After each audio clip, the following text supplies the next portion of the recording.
आज की हमारी कहानी एक ऐसे लड़के के ऊपर है जिसकी एक नहीं दो नहीं नौ बीवियां हैं। उसमें ऐसी कोई बात नहीं कि हमारे भाई का लक अच्छा है, बल्कि असल में ये तोहफा तो उसे गॉड से खुद मिला है। तो अगर तुम्हें जानना है कि हमारे भाई के साथ ऐसा क्या हुआ जिसकी वजह से गॉड को उसे खुद ऐसा तोहफा देना पड़ा, उसे एक नई दूसरे दुनिया में भेजना पड़ा, तो देखते रहो आज की ये वीडियो।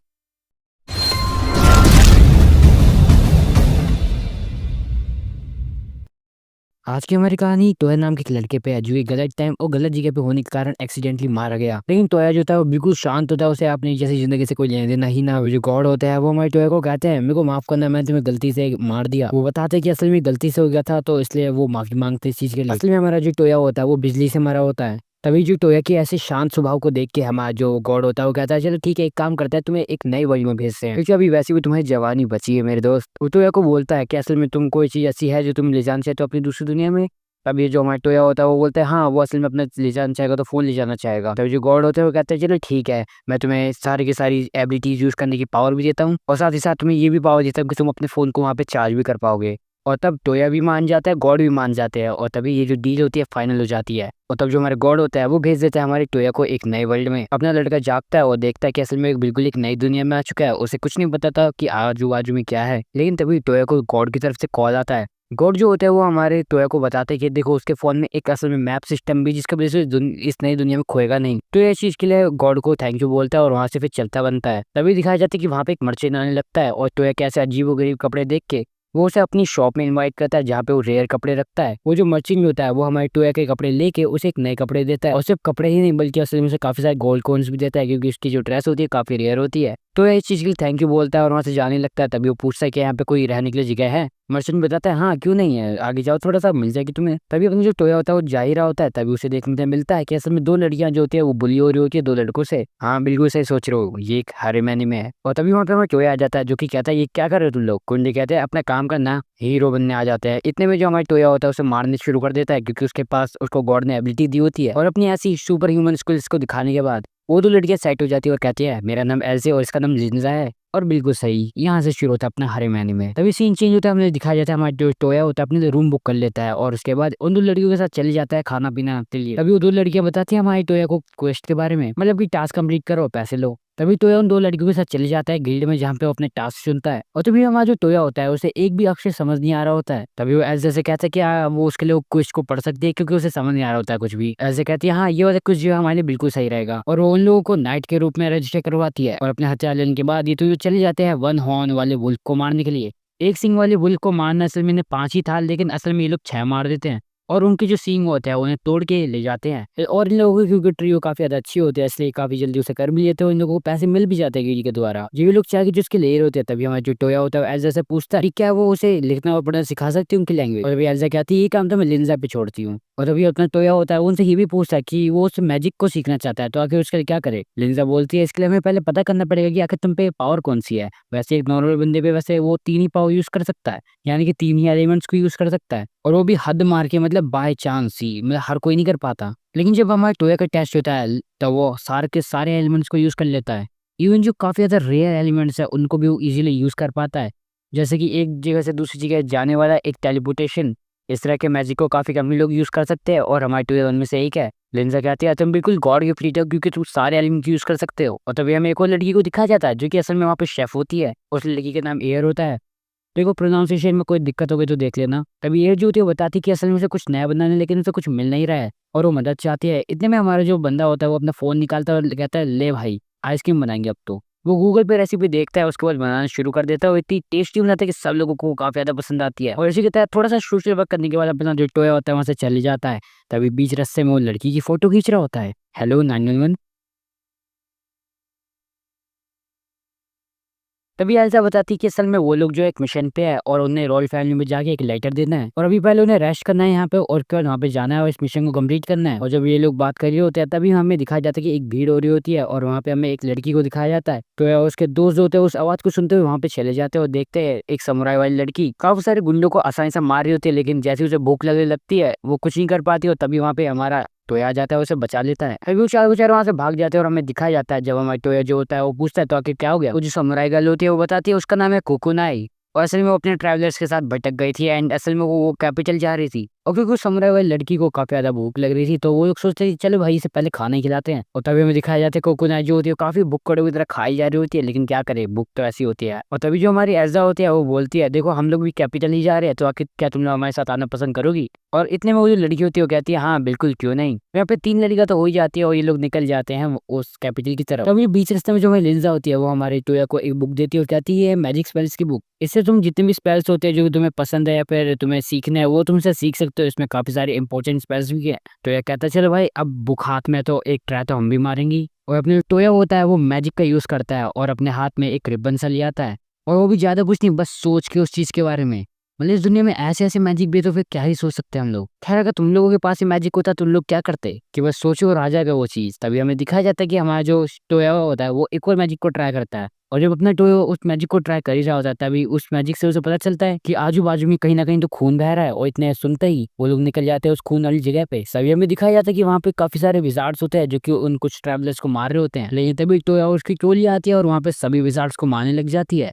और जो बंदे कांड कर रहा होता है उसके पकड़ लेते हैं और ट्रैवलर्स को बचा लेते हैं। तभी हमें दिखाया जाता है ट्रैवलर में से एक जो सर्वेंट होता है उसके एक तीर लगी होती है जिससे हमारा जो टोया होता है वो उसे काफी आसानी से निकाल लेता है मैजिक का यूज करके और उस बंदे को ठीक कर देता है पूरी तरह से। तभी वो लोग टोया का शुक्रिया अदा करते हैं और वो एक दूसरे को इंट्रोड्यूस करते हैं जहाँ पे वो जो लड़की होती है वो बताती है उसका नाम सुशी है। तभी टोया की टोली जो होती है नीचे झुक जाते हैं। टोया को समझ नहीं आता कि क्या चल रहा है भाई। और तभी सुशी उसे बताते हैं कि असल में उसके जो पापा है वो इस नेशन के किंग के भाई लगते हैं। और तब वो सारे के सारे जो लोग होते हैं वो निकल जाते हैं कैपिटल की ओर। और तभी थोड़ी देर बाद हमें दिखाया था कि वो लोग कैपिटल पहुंच जाते हैं और रॉयल कैसल में जाके सुशी अपने डैड से मिलती है और वहाँ पे वो टोया को भी मिलाती है। अल्फ्रेड जो होता है वो हमें टोया का शुक्रिया अदा करता है और उससे प्राइवेटली बात भी करता है। पर ये लोग ज्यादा कुछ खास बात तो कर नहीं रहे होते हैं, यही पूछ रहे होते हैं कि आखिर इसके पीछे कौन हो सकता है ये सब। और तब यहाँ पे सुशी आ जाते हैं जो कि अपने डैड यानी अल्फ्रेड से पूछती है कि क्या वो उसकी मदर को मिल सकती है। अल्फ्रेड निराशा के साथ बोलता है नहीं तुम नहीं मिल सकती क्योंकि वो अभी अंधी है। अल्फ्रेड बताता है कि सुशी की मम्मी यानी एलन जो है वो अभी ब्लाइंड हो रखी है और कोई ऐसा बंदा जो नो मैजिक को जानता है वही उसे ठीक कर सकता है। अपना लोंडा कहता है वो सारे के सारे मैजिक्स को जानता है तो एक तरह से जरूर देगा। वो अपनी किताब निकालता है मंत्र फूकता है और उसके बाद अपनी जादुई शक्तियों का इस्तेमाल करके अपना जो लड़का होता है वो उसकी सुशी की मम्मी की आंखें ठीक कर देता है और सर्जरी सक्सेसफुल रहती है। इतने में लड़कियों को उसके साथ चिपकने के लिए मौका मिल जाता है।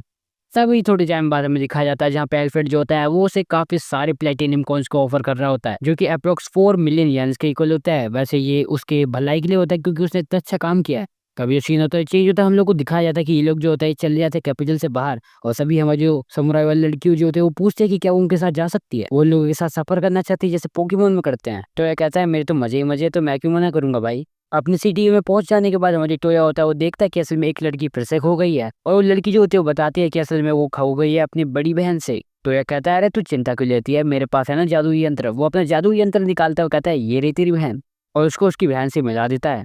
रात का सीन हो जाता है और इतने सारे अच्छे काम करने के बाद अपना टोया जो होता है एक नया ब्लेजर सा लेके आता है। हाँ मैं जानता हूँ ये कोट है लेकिन ये जो कोट है ये असल में मैजिक से भरपूर है।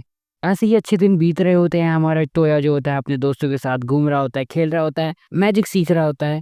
तभी कुछ दिनों बाद हमारी जो दोनों लड़कियां होती है वो जाती है बाहर थोड़ा सोशल एक्टिविटीज वाला काम करने। तभी हमें दिखाया जाता है वो दोनों लड़कियां बाहर से आ जाती है जहाँ पे से बारिश हो रही होती है, सबके वो लोग गिफ्ट लाते हैं और वो लोग जो होते हैं वो किंग की बेटी के लिए भी असल में एक गिफ्ट लाए होते हैं। कहते हैं उन लोगों ने उनकी काफी अच्छी खातिरदारी की थी इसलिए वो उसे गिफ्ट देंगे। अगले सीन में हम लोगों को दिखा जाता है गेट स्पेल का यूज करके वो लोग पहुंच जाते हैं पैलेस में जहाँ पे एल्फ्रेड और हमारी जो टोया होता है उन लोगों के बीच में बात हो रही होती है और एक गेम चल रही होती है। सुशी बच्चों की तरह कहते हैं उसे भी गेम खेलना है लेकिन वो लोग उसे मना कर देते हैं तो वो बच्चों की तरह हरकतें करने लग जाती है और एक काफी अच्छे बॉन्ड के साथ वो लोग खेलने लग जाते हैं और वो लोग हाँ ही कर देते हैं। तभी ऐसी फालतू की तरह इनका दिन खत्म होता है और लोग चले जाते हैं एक क्वेस्ट को ढूंढने के लिए जिससे वो कंप्लीट करके वो पैसा कमा सकें। टोया कहता है चलो आज तो स्लाइम को मारते हैं लेकिन सारे के सारे मना कर देते हैं। तब अपना जो टोया होता है वो दूसरा कोई सा कुछ ढूंढता है और वो लोग कहता है चलो फिर इस पर चलते हैं। तभी हम लोगों को दिखाया जाता है कि जितने भी लोग होते हैं ये असल में एक ट्रेलर को ढूंढने के लिए निकले होते हैं और काफी सारे जो मॉन्स्टर होते हैं उन्हें हरा रहे होते हैं। ये लोग साथ ही मिलकर काफी सारे लोगों को हरा देते हैं और तब अपना जो टोया होता है वो सर्च स्पेल का यूज करता है और ढूंढता है कि आखिर ट्रेजर है तो है कहाँ। ये लोग अपनी पाव का यूज करते हैं और उन्हें एक सुरंग मिलती है जहाँ पे वो लोग अंदर जाते हैं तो लोग देखने के लिए मिलता है काफी सारा अंधकार जो कि उनकी जिंदगी में होता है। लेकिन लिल्जा अपनी टॉर्च का यूज करती है और उनको रोशनी दिखाती है। तभी लोगों को देखने को मिलता है काफी सारे ओल्ड पुराने आर्किटेक्चर जिसे हमारा जो टोया होता है वो अपने फोन में कैप्चर कर लेता है। तभी उन लोगों को एक गेट मिलता है जिसे खोलने के लिए असल में उन लोगों को अर्थ मैजिक का यूज करना पड़ेगा और वो सिर्फ हमारे टोया को ही आता है। तो वो लोग पीछे हो जाते हैं और अपने जो टोया होता है वो अपनी मैजिक का यूज करता है और उस बड़े से दरवाजे को खोल देता है जैसे दरवाजा खुलता है वो लोग अंदर जाते हैं, उन लोगों को मिलता है एक शीशे में एक पत्थर। तो ये उस चीज़ को देख ही रहा होता है, लेकिन तभी वो जो पत्थर होता है वो ज़िंदा हो जाता है। वो जगह टूटना शुरू हो जाती है और अपना जो टोया होता है वो गेट स्पेल का यूज़ करके सबको बाहर निकाल देता है। और तब इन लोगों ने एक और नए प्राणी को जन्म दे दिया होता है, जिससे अब उन लोगों को लड़ना होता है ऑफ कोर्स। सब लोग मिलकर लड़ रहे होते हैं उस ग्लास वाली चीज़ से, लेकिन कोई उसे मार नहीं पा रहा होता है। तभी अपना जो टोया के दिमाग में एक प्लान आता है और सोचता है कि उसके अंदर का जो पत्थर उसे अपने हाथ मिल जाए और उसे एल्ज़ा के द्वारा तोड़वा दे, और ये जो प्लान होता है काम भी कर जाता है और जो मॉन्स्टर होता है ये भी मारा जाता है। तभी हमें दिखाया जाता है कि इनका मिशन जो था कंप्लीट हो चुका होता है और ये लोग चले जाते हैं एल्फ्रेड के पास।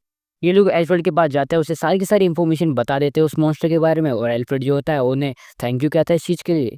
और तब वो लोग वहाँ से चले जाते हैं और अपने जो सिटी है वहाँ पे आ जाते हैं। वहीं दूसरी तरफ जो अपना टोया होता है वो कॉपीज बना लेता है उन्हीं पिक्चर्स की, और वो जो कॉपीज होती है वो एल्फ्रेड को देने चले जाता है और ओरिजिनल अपने पास रखता है।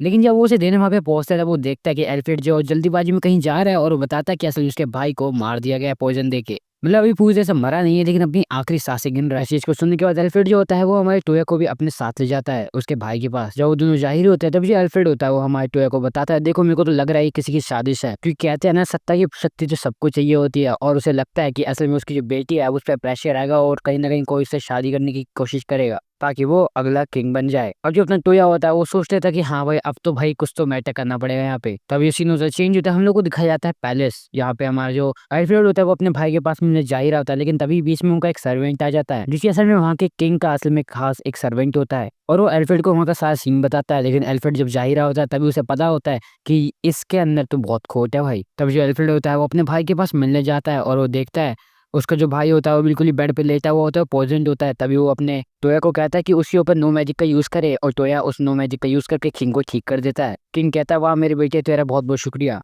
और तभी वहाँ पे हमें शार्लेट नाम की एक काफी खूबसूरत लड़की को दिखाया जाता है, जो कि असल में हमारे लड़के पे सेट हो जाती है। अपना लड़का भी काफी शर्माने लग जाता है, उसके थैंक्स को स्वीकार करता है, और तब किंग कहता है चलो अब पता लगाता है कि ये किसने किया। तब सीन चेंज होता है, हम लोगों को दिखाया जाता है वहाँ के एम्बेसडर को, जिसे एक्सप्लेनेशन के लिए बुलाया होता है। अपना टोया जो होता है वो कहता है नहीं इसने कुछ नहीं किया हो सकता है, क्योंकि काफी अच्छी इंसान है। तो ये कहता है मेरे को क्राइम सीन पे ले चलो, मैं सब कुछ पता करूंगा।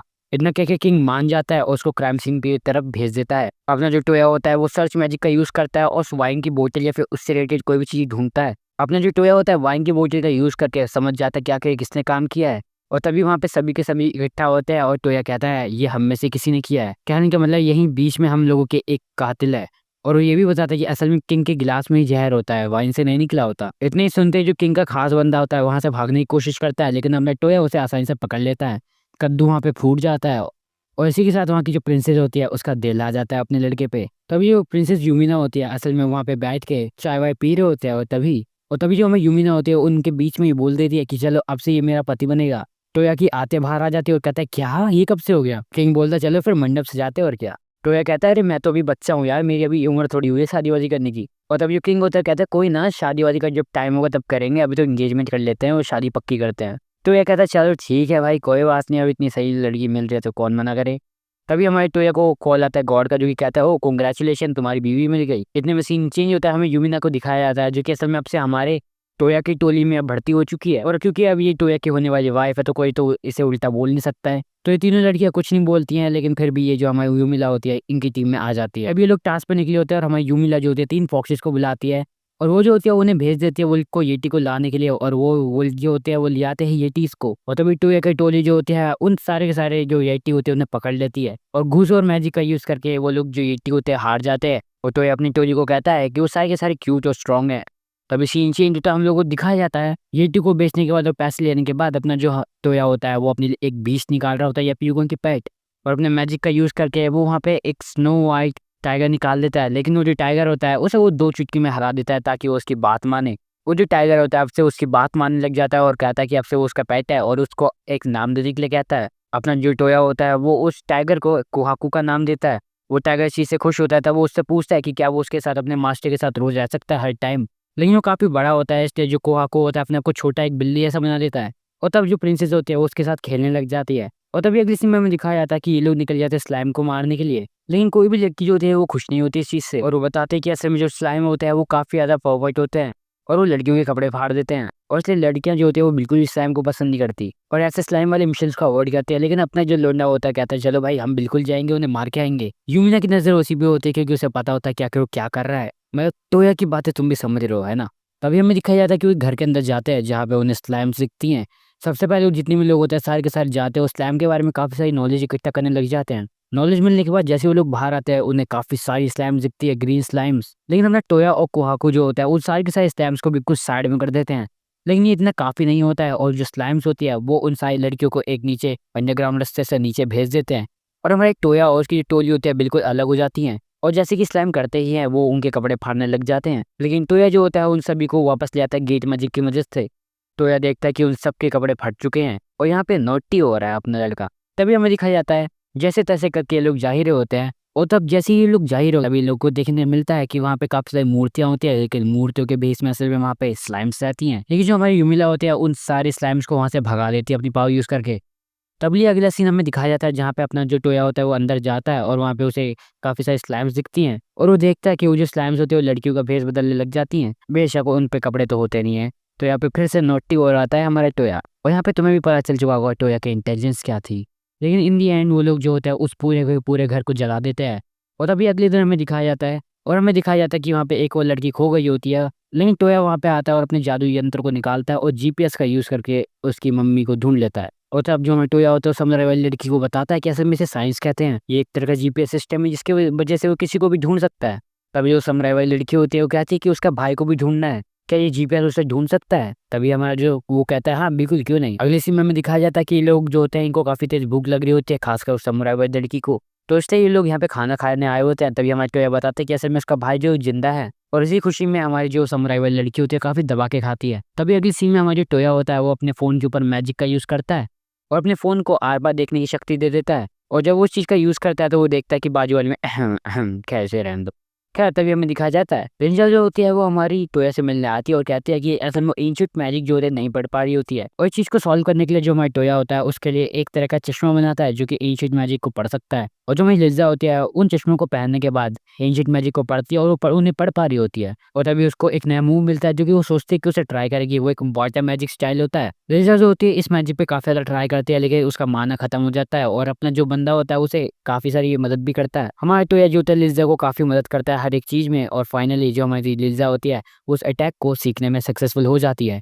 और इस नए मूव के साथ वो दूसरे जो हमारा आने वाला कुश्त होता है उसमें आसानी से एक ड्रैगन या यू कैन कि उस मॉन्स्टर को हरा देती है। मैं जो एल्ज़ा होती है उसका भी असल में आयरन मैन वाला हाथ जो होता है वो टूट चुका होता है और वो नया खरीदने के लिए हमारे टोया के साथ जाती है और एक नया लेके भी आती है। कभी जो हमारा टोया होता है वो एल्ज़ा के लिए एक ड्रेस भी खरीदता है और वो उसे इस चीज़ को पहनने के लिए भी कहता है। अगले सीन में हमें दिखाया जाता है कि एल्ज़ा उस चीज़ को पहनती है, बाकी तुम चाहो तो उसे रेड भी कर सकते हो। तभी जो हमारा टोया होता है उसके लिए पैलेस से मैसेज आया होता है और जो असल में एल्फ्रेड होता है उसने हमारे टोया को बुलाया होता है वहाँ पे। पहले हमारा जो टोया होता है वहाँ पे नहीं जाना होता है चाहता, लेकिन हमारा जो उमीना होती है वो बताती है कि तुम्हें जाना ही पड़ेगा। ना चाहते हुए भी वो वहाँ पे जाता है और उसे पता चलता है उसे नाइट बनने के लिए बुलाया होता है, लेकिन हमारा टोया उस चीज़ के लिए मना कर देता है। लेकिन फिर भी जो किंग होता है वो उन्हें एक मैंशन गिफ्ट करता है उनके तोहफे के रूप में। उस मैंशन के अंदर वो सारे के सारे लोग जाते हैं और जो हमारी तीनों लड़कियां होती है वो कहते हैं वो उनके साथ नहीं रह सकते, उनकी प्राइवेसी लीक हो जाएगी हमारे टोया और उमीना की, क्योंकि वो कहीं ना कहीं उमीना जो है वो उसकी फ्यूचर वाइफ भी है। लेकिन जो हमारा टोया होता है वो कहता है वो सबको उतना ही प्यार करता है जितना उमीना को करता है। क्या मतलब तुम लोग समझ रहे हो कि आखिर क्या कहना चाहता है लड़का? भाई तो चाचा के साथ खेलना चाहता है।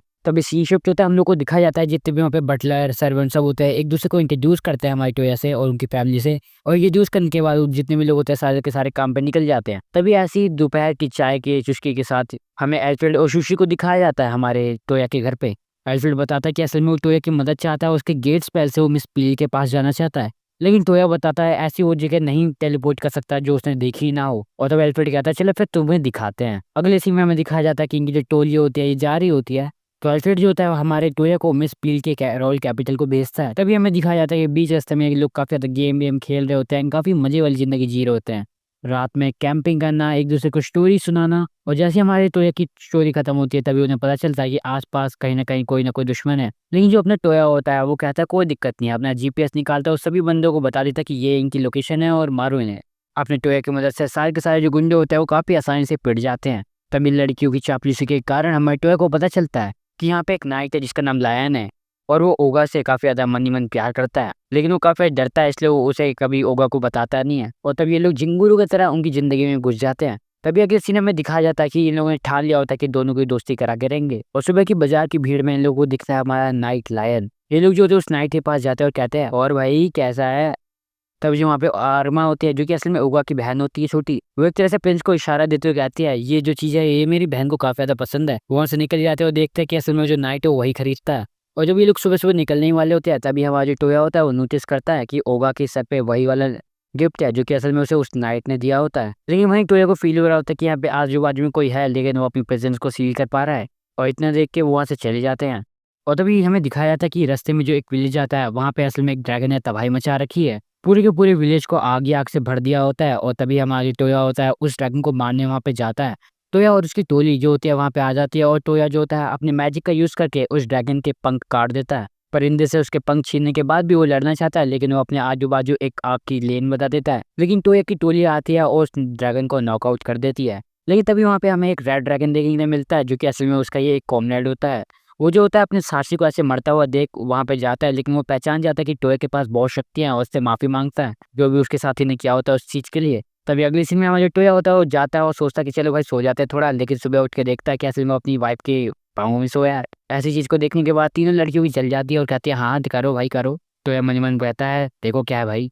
तभी हमें दिखाया जाता है कि टोया और उसके जो टोली होते हैं वो पूरे के पूरे विलेज को दोबारा बिल्ड करने में मदद कर रही होती है। और तब वो जो बंदे होते हैं ड्रैगन के जो मेन इंपॉर्टेंट पार्ट होते हैं उन्हें निकाल लेते हैं, ताकि वो बाद में उनके लिए खतरनाक बन जाए। टोया जो होता है उन सबकी मदद कर रहा होता है, उन्हें हील कर रहा होता है जो जो इंजर्ड हुए होते हैं। और इस चीज़ को नाइट और उसके जो कॉमरेड्स होते हैं वो देखते हैं कि टोया इनकी काफ़ी ज़्यादा मदद भी कर रहा है। और जब वो लोग टोया के बारे में बात कर ही रहे होते हैं, तभी वहाँ पे जो उस विलेज का हेड होता है वो आते हैं और कहते हैं ये हमारी तरफ से आपके लिए गिफ्ट है क्योंकि आपने हमारी इतनी मदद जो की है। और उन्हें एक ड्रैगन का दांत देते हैं। पहले टोया मना करने वाला होता है लेने के लिए, लेकिन बाद में उसे ले लेता है क्योंकि उसे उससे वेपन्स बनाने होते हैं। तभी टोया और उसकी जो टोली होती है वो जाने लगती है मिस्टर पीस के यहाँ पे।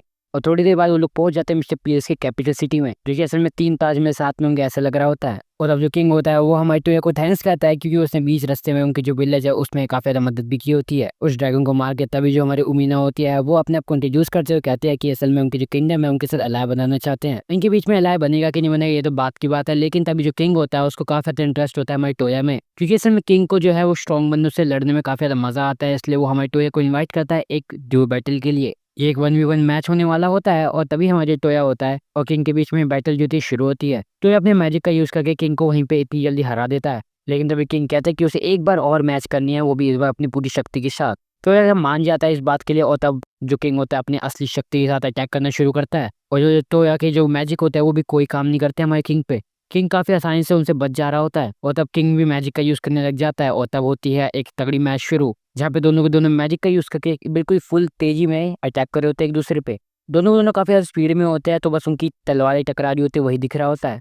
बाकी वो लोग तो दिख ही नहीं रहे होते दूसरे लोगों को। लेकिन टोया जो होता है इन दी एंड हमारे किंग को हरा देता है। तभी सीन शिफ्ट होता है, हम लोग को दिखा जाता है कि जो उनका किंग होता है वो असल में हमारे टोया के लिए एक जश्न सा रखता है। क्या मतलब, ये तो काफी ज्यादा फैमिलियर सीन लग रहा है। और तब यहाँ पे जो फोटो शूट होता है वो शुरू हो जाता है, वो खत्म भी हो जाता है। अभी सीन शिफ्ट होता है, हम लोग को दिखाया जाता है हमारे टोया को जो कि असल में बस जा ही रहा होता है थोड़ा सा आराम करने। तभी उसे वहाँ पे एक कैदी सा दिखता है जो कि उसको अपनी तरफ बुलाता है। तभी जो हमारा टोया होता है उस कैदी के पास जाता है, तभी वो एक नई लड़की से मिलता है जिसका नाम होता है लीन। और तब ये दोनों के दोनों एक दूसरे को अपना इंट्रोडक्शन देते हैं। इंट्रोडक्शन के बाद हमारे जो लीन होते हैं वो बताते हैं कि असल में नो मैजिक का यूज़ करते हैं इन टैडीज जैसी चीज़ों पे और इनको प्रोग्राम करके इनके अंदर कमांड देती है। और जिसकी वजह से जैसे ये टैडी चल रहा है ये सारी चीज़ें चल पाती हैं और कमांड को फॉलो कर पाती हैं। अपना टोया जो होता है वो भी मैजिक का यूज़ करता है और उसको काफ़ी ज़्यादा इम्प्रेस कर देता है। लीन कहती है कि क्या वो उसका शिष्य बनेगा, लेकिन हमारा टोया कहता है बढ़िया से। टोया सोचता है कि वो भी अपनी वेपन्स को प्रोग्राम करेगा और ऐसे ही यूज़ करेगा। तो विशन शिफ्ट होता है, हम लोगों को दिखा जाता है हमारा टोया जो कि असल में फॉरेस्ट में आता है और ड्रैगन के दांत से अपने वेपन्स बनाने लगता है। वो पहले बंदूक बनाता है, उसके बाद उसकी गोलियां बनाता है और तभी उस बंदूक को प्रोग्राम करता है ताकि वो बार बार अपने आप रिलोड हो जाए। और गन की एक्यूरेसी बढ़ाने के लिए उसमें मैजिक का यूज़ करता है जिससे गन की एक्यूरेसी बिल्कुल परफेक्ट हो जाती है। जुमिना और लिजा भी अपने लिए एक एक वेपन मांगती है, तो उन्हें दिखाता है लो भाई चूज कर लो। और टोया जो होता है इंडिया एंड अपनी जो गन होती है उसको एक स्वॉर्ड में बदल सकता है, बस कमांड की बात होती है। तभी अगले सीन में हमें दिखाया जाता है कि टोया और उसकी जो पार्टी होती है वो जा रहे होते हैं किसी रेस्टोरेंट में खाना खाने के लिए। वो लोग सोचते हैं कि वो वहाँ के एक ट्रेडिशनल डिश को खाएंगे, लेकिन तभी हमारा टोया दो स्पाई को सेंस कर लेता है और उनके बिल्कुल पीछे चले जाता है अपने बीस्ट के साथ। वहाँ पे पहुंचता है, उन लोगों को बस पकड़ ही लेता है, लेकिन वो लोग वहाँ से भाग जाते हैं।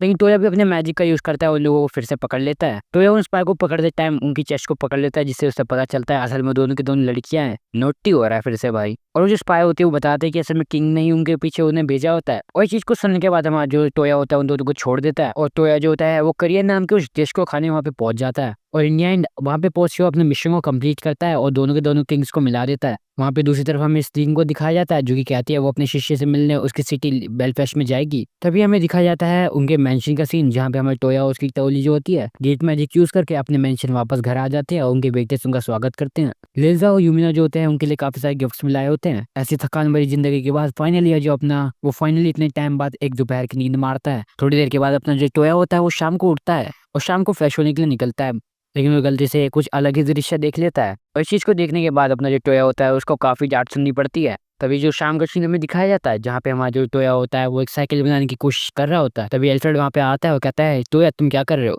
टोया बताता है कि वो साइकिल बनाने की कोशिश कर रहा है और अभी वो बन ही रही है। एल्फ्रेड कहता है उसे भी देखने क्या कि साइकिल होती क्या है। और तब जो टोया होता है वो कहता है अभी तो बना ही रहा हूँ, जब बनेगी तब दिखाऊंगा। और तब जो हमारा टोया होता है वो आधे घंटे के बाद फाइनली साइकिल को बना लेता है। और जो एल्फ्रेड होता है वो साइकिल को पहली बार चलाने की कोशिश करता है लेकिन गिर जाता है। इस चीज को देख के लड़कियां भी बाहर आ जाती है और कहती है हमें भी सीखनी है भाई, क्योंकि उन्हें ये चीज काफी ज्यादा अच्छी लग रही होती है। तो ये जो होता है उनके लिए भी काफी सारी साइकिल्स बनाना शुरू कर देता है। और तब जो लड़कियां होती है वो इस चीज को एक खेल बना देती हैं और साइकिलिंग से फिर एक दूसरे से रेस करने लगती हैं।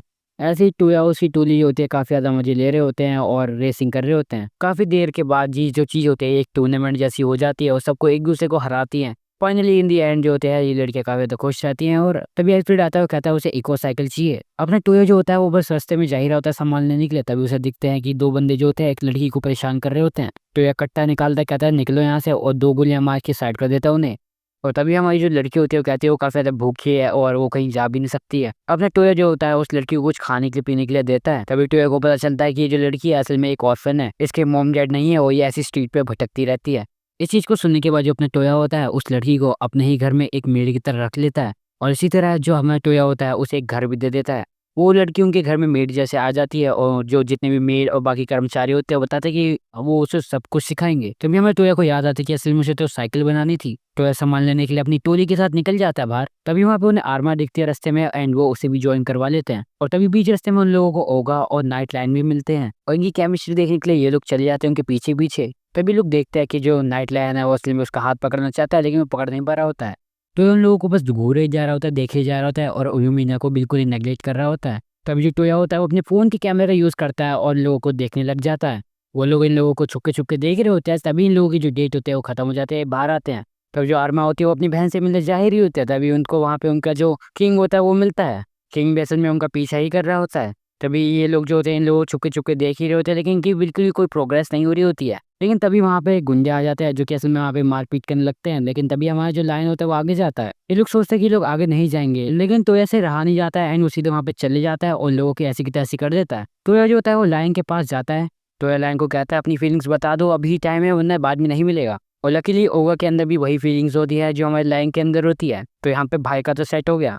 तभी उमीना और हमारे टोया जो होता है घर पे आते हैं लेकिन तभी वहाँ पे उन्हें लीन और स्कारलेट मिलती है। तभी जो लीन होती है वो बताती है कि असल में वो यहाँ पे उस रेड और वाले मॉन्स्टर के बारे में जानने आए हैं जिसे हमारे टोया और उसकी टोली ने कुछ दिनों पहले ही मारा था। और वो बताते हैं कि ऐसे एक और मॉन्स्टर है जिसे उन्हें मारना है। लीन बताती है कि असल में वो बेलफास्ट में ही रहने वाले है कुछ टाइम तक और ये हमारे टोया के लिए बहुत ही बुरी बात होती है। और तभी हमारी जो लीन होती है वो बोलती है कि असल में उसे उस सिटी में जाना पड़ेगा, उस एंशिएंट सिटी में, इस चीज के बारे में पता लगाने के लिए जो कि असल में कोकोनाई यानी कि उस समुराई वाली लड़की का होम टाउन होता है। लेकिन बताते हैं रिकॉल मैजिक का यूज करो और याई की मेमोरीज को ले लो। तो ये सेम यही करता है और कोकोनाई की जो मेमोरीज होती है उन्हें ले लेता है। उसके बाद अपनी गेट स्पेल का यूज करके वहाँ पे जाने का रास्ता बना देता है। उसके बाद वो लोग वहाँ पे यानी कि कोकोनाई के होम टाउन में पहुंच जाते हैं। कोकोनाई इस चीज को देख के काफी ज्यादा खुश रहती है और अपने होम टाउन में जाती है। एज ए लीला और बाकी सब जो होते हैं वो काफी ज्यादा हैरान होते हैं यहाँ के कल्चर को देख के और कोकोनाई भी यही बताती है क्योंकि ये वाला कल्चर प्योर जापानीज कल्चर लग रहा है। तभी सीन चेंज होता है, हम लोगों को दिखाया जाता है कोकोनाई का घर जहाँ पे जो हमारी कोकोनाई होती है और जैसे अपने घर के अंदर जाती है अपनी मॉम को देखती है जिनकी चिंता मिट चुकी होती है क्योंकि उन्होंने अपनी बेटी को देख लिया होता है। जब कोकोनाई अपने पापा के बारे में पूछती है तो वो बताती है कि वो अभी बैटल में गए हुए हैं क्योंकि उनकी दूसरी क्लैन के साथ लड़ाई हो गई थी। वो बताते हैं कि असल में वैसे तो उनकी क्लैन काफी ज्यादा ताकतवर है पर उन लोगों को गए हुए काफी दिन हो चुके हैं लेकिन अभी तक वापस नहीं लौटे। इस चीज को सुनने के बाद जो टोया उसकी पार्टी होती है कहते हैं हम लोग भी मदद करेंगे। तो ये अपनी गेट स्पेल का यूज करता है। उसके बाद उन लोगों को उस बैटल फील्ड के वहाँ पे पहुंचा देता है। कोकोनाई कहती है कि उसे अपने भाई से मिलना है लेकिन जो टोया होता है वो चीज़ के लिए साफ इनकार कर देता है क्योंकि उसे यहाँ पे काफ़ी ज़्यादा खतरा महसूस हो रहा होता है। इसलिए थोड़ी देर बाद का हमें सीन दिखाया जाता है जहाँ पे हमारा जो टोया होता है गेट स्पेल का यूज़ करता है। तभी उसको कोकोनाई का भाई दिखता है जो कि उसकी गर्दन पर तलवार रख देता है और हमारे टोया से पूछता है कि आखिर वो कौन है, कहाँ से आया है। टोया बताता है कि असल में वो उसकी बहन का दोस्त है। और तब जो कोकोनाई होती है वो भी उसके सामने उसके भाई के पास आ जाती है। सब लोग वहाँ पे आ जाते हैं और फाइनली इतने टाइम के बाद अपने जो कोकोनाई उसका भाई होता है वो फाइनली मिल जाते हैं। तब जो कोकोनाई का भाई होता है वो हमारे टोया को बताता है कि किंग तो अभी सेफ है और तभी हमारा जो टोया होता है वो इंजर्ड सोल्जर्स को ठीक कर देता है। और तभी हमारे टोया पूछता है कि आखिर क्या हो गया, तुमने हरा क्यों नहीं पा रहे। कोकोनाई का भाई जो होता है बताता है कि असल में वो लोग ज़ॉम्बीज़ है और उनको हराना काफी ज़्यादा मुश्किल हो रहा है। और इस चीज़ को सुनने के बाद अपना जो टोया होता है वो अपने फ़ोन में जीपीएस में देखता है। कोकोनाई का भाई ये भी बताता है कि असल में उनके जो मुंह पे मास्क है उसी को वो काट के उन ज़ॉम्बीज़ को हराया जा सकता है। अपना जो टोया होता है वो एक स्पेल का यूज़ करता है और सारे के सारे ज़ॉम्बीज़ को ढेर कर देता है। तब जो कोकोनाई होती है वो रोने लग जाती है क्योंकि उनकी जीत हो चुकी होती है और वो लोग शुक्रिया अदा करते हैं टोया को। जब हमारे भाई टोया को मिल रही होती है शाबाशियां, तभी यूमिना जो होती है मौके पे चौका मारती है और कहती है कि भैया मैं हूँ इसकी बीवी होने वाली। सबके सामने मुंह फाड़ के अपना ऐलान कर देती है एंड ये सब देखने के बाद सारी लड़कियां जलने लग जाती है, खासकर लीन। वहीं जब ये सब चीजें चल रही होती है तभी वहाँ पे त्सुबाकी नाम की एक लड़की आती है आसमान से और कहती है कि एक लेटर आया है एनिमे की तरफ से। एंड ये लड़की असल में ऐसी कोई नॉर्मल लड़की नहीं है, ये असल में किंग की 4 जनरल में से एक है। एंड ये एक लेटर देती है जिसमें बताया गया होता है कि जनरल जो है वो पकड़ा जा चुका है एंड अगर तुम्हें वो वापस चाहिए तो उसके लिए बदले में तुम्हें कुछ देना पड़ेगा लमसम। लेकिन हमारे भाई के होते हुए कोई हीरोगिरी कैसे दिखा सकता है। अपना भाई कहता है चिंता मत करो मैं हूं ना, और अपने भाई का प्लान होता है कि अपने इनविजिबल वाले स्पेल का यूज करेगा और जनरल को छुटा लिया आएगा। वहीं रात का सीन दिखाया जाता है जहाँ पे वो लोग टेलीपोर्ट करके वहाँ पे जाते हैं एनिमी टेरिटरी में, लेकिन अपने भाई जो होता है अपने मैजिक का इस्तेमाल नहीं कर पा रहा होता वहाँ पे एक बैरियर के कारण। लेकिन जब यहाँ पे इतनी सीरियस सिचुएशन चल रही होती है, लीन को अलग ही मजे सूझ रहे होते हैं एंड वो सीधे अलग ही हरकतें करने वहाँ पे शुरू कर जाती है। रात में लीन अपने सस्ते नशे करने लगती है, लेकिन तभी वहाँ पे हमारा तोया उसे मना करता है कि भैया होश में आ जाए। एंड इसके बाद जैसे तैसे करके चले जाते हैं अंदर और इनको वहाँ पे जनरल मिलता है और साथ ही साथ बाकी लोग भी जिन्हें ये लोग छुड़ा देते हैं। लेकिन हमारा लौंडे यहाँ पे भी नहीं रुकता है, वो सीधे जाता है और दुश्मन के जितने भी सैनिक वैनिक जो होते हैं उन सबको मार देते हैं, सीधे मेन बंदे के पास पहुंच जाता है। कहता है हाँ भाई क्या सीन है तेरा। लेकिन हमारे विलन भाई साहब बिल्कुल भी नहीं डरते और अपने एक आग की पट्टी निकाल के बताते हैं कि भैया तुम लोग मेरा कुछ नहीं बिगाड़ सकते, क्योंकि उसकी लेफ्ट आई में एक ऐसा स्टोन होता है जिससे वो ज़ॉम्बीज़ को बना सकता है। लेकिन इससे पहले वो बंदा कुछ भी करता है, हमारा भाई इसका वो स्टोन ही निकाल लेता है अपनी टेक्निक के जरिए एंड इसके बाद उसे डिस्ट्रॉय भी कर देता है अमेरिकन स्टाइल के साथ। और उस क्रिस्टल के खत्म होने के साथ साथ ये बंदा भी वहीं पे खत्म हो जाता है और वॉर खत्म होती है। इसी के साथ अगली सीन में हमें दिखाया जाता है नोबुहारू जो कि हमारे भाई को एक और नया मिशन देता है। हमारे लॉन्डे को काम दिया जाता है इरुया रून्स को ढूंढने का, जो कि असल में एक समुद्र के पास की जगह है जो कि थोड़ा सा नीचे है समुद्र के। अपने भाई इस मिशन पे जा ही रहा था तो साथ ही साथ कुछ और लोगों को भी लेके आ जाता है या फिर यूकोंग के पूरे गाँव को लेके आ जाता है। और जो अमीर लोग होते हैं वो भी यहाँ पे थोड़ा रेस्ट वेस्ट मार रहे होते हैं, साथ ही साथ सभी बंदे यहाँ पे मस्त रिलैक्स मार रहे होते हैं। लड़के वहाँ पे अपना अलग ही पागलपंती कर रहे होते हैं कि कौन तेज दौड़ेगा, और यहाँ पे लड़की आराम से चुपचाप गेम खेल रही होती है और हमारा भाई लड़कियों की फोटो खींच के अपनी गैलरी भर रहा होता है। इसी के साथ सीन शिफ्ट होता है और हमें दिखाया जाता है हमारा भाई जो होता है वो अपने मिशन पे होता है, वो यहाँ पे मजे करने नहीं आया होता है, इसलिए वो अपने काम पे लग जाता है। हमारे भाई को इन्फॉर्मेशन मिलती है कि वो जो इरुया रूइंस है वो इसके बस पानी के थोड़ा सा नीचे है तो उसे वहाँ पे जाना है, और लीन साफ साफ मना कर देती है कि वो नहीं आ रही क्योंकि उसे गीला नहीं होना है। इसलिए अपना भाई जो होता है वो निकल जाता है इस सफर पे अकेले और बढ़िया तैरता हुआ नीचे जैसी पहुंचने वाला होता है उसे इरुया रूइंस दिख जाता है एंड वो उसके अंदर जैसी जाने की कोशिश करता है उसे याद आता है कि वो यहाँ पे कोई मछली नहीं है या फिर कोई एक्वामैन नहीं है कि वो पानी में जिंदा रह लेगा। इसलिए हमारे भाई के लिए काफी बड़ी दिक्कत होने वाली थी एंड हमारा भाई इसका क्या करे उसे खुद नहीं पता था, इसलिए वो बाकी लोगों से पूछते हैं। शार्लेट भी साफ साफ मना कर देती है कि उसके पास ऐसा कुछ नहीं पता उसे। जब हमारे भाई को पता नहीं होता कि आप क्या करें तब वहाँ पे कुहाकू आता है और बताता है कि मेरे पास कुछ है ना, एंड वो एक बीस्ट को निकालता है, एक ऐसा जीव जो हमारे भाई को मदद कर सकता है पानी के नीचे जिंदा रहने में या फिर सांस लेने में। लेकिन ये जो प्राणी होता है इसके भी अपने अलग नखरे होते हैं। कहता है भैया मैं एक पोकेमोन हूँ, तेरे को दिखता नहीं है तो तेरे को पहले मेरे को हराना पड़ेगा फिर मैं तेरे को अपना मास्टर मानूंगा। ये एक अलग ही टाइप का पोकेमोन होता है जिसको हमारा भाई जो होता है चीटिंग करते हुए अपने छल कपट का इस्तेमाल करते हुए हरा देता है। पहले उसे फिसला देता है फिर बंदूक का इस्तेमाल करके उसको घुटनों पे ला देता है। इसी के साथ छल कपट के साथ हमारा भाई जो होता है इस पोकेमोन को हरा देता है और इसे अपना बना लेता है। इसी के साथ इन पोकेमोन का नाम रखता है कोकोयू एंड सेंगयू। और फिर क्या था, हमारे भाई की सारी दिक्कतें हो चुकी थी सॉल्व एंड वो निकल जाता है शाम को फिर से एक बार।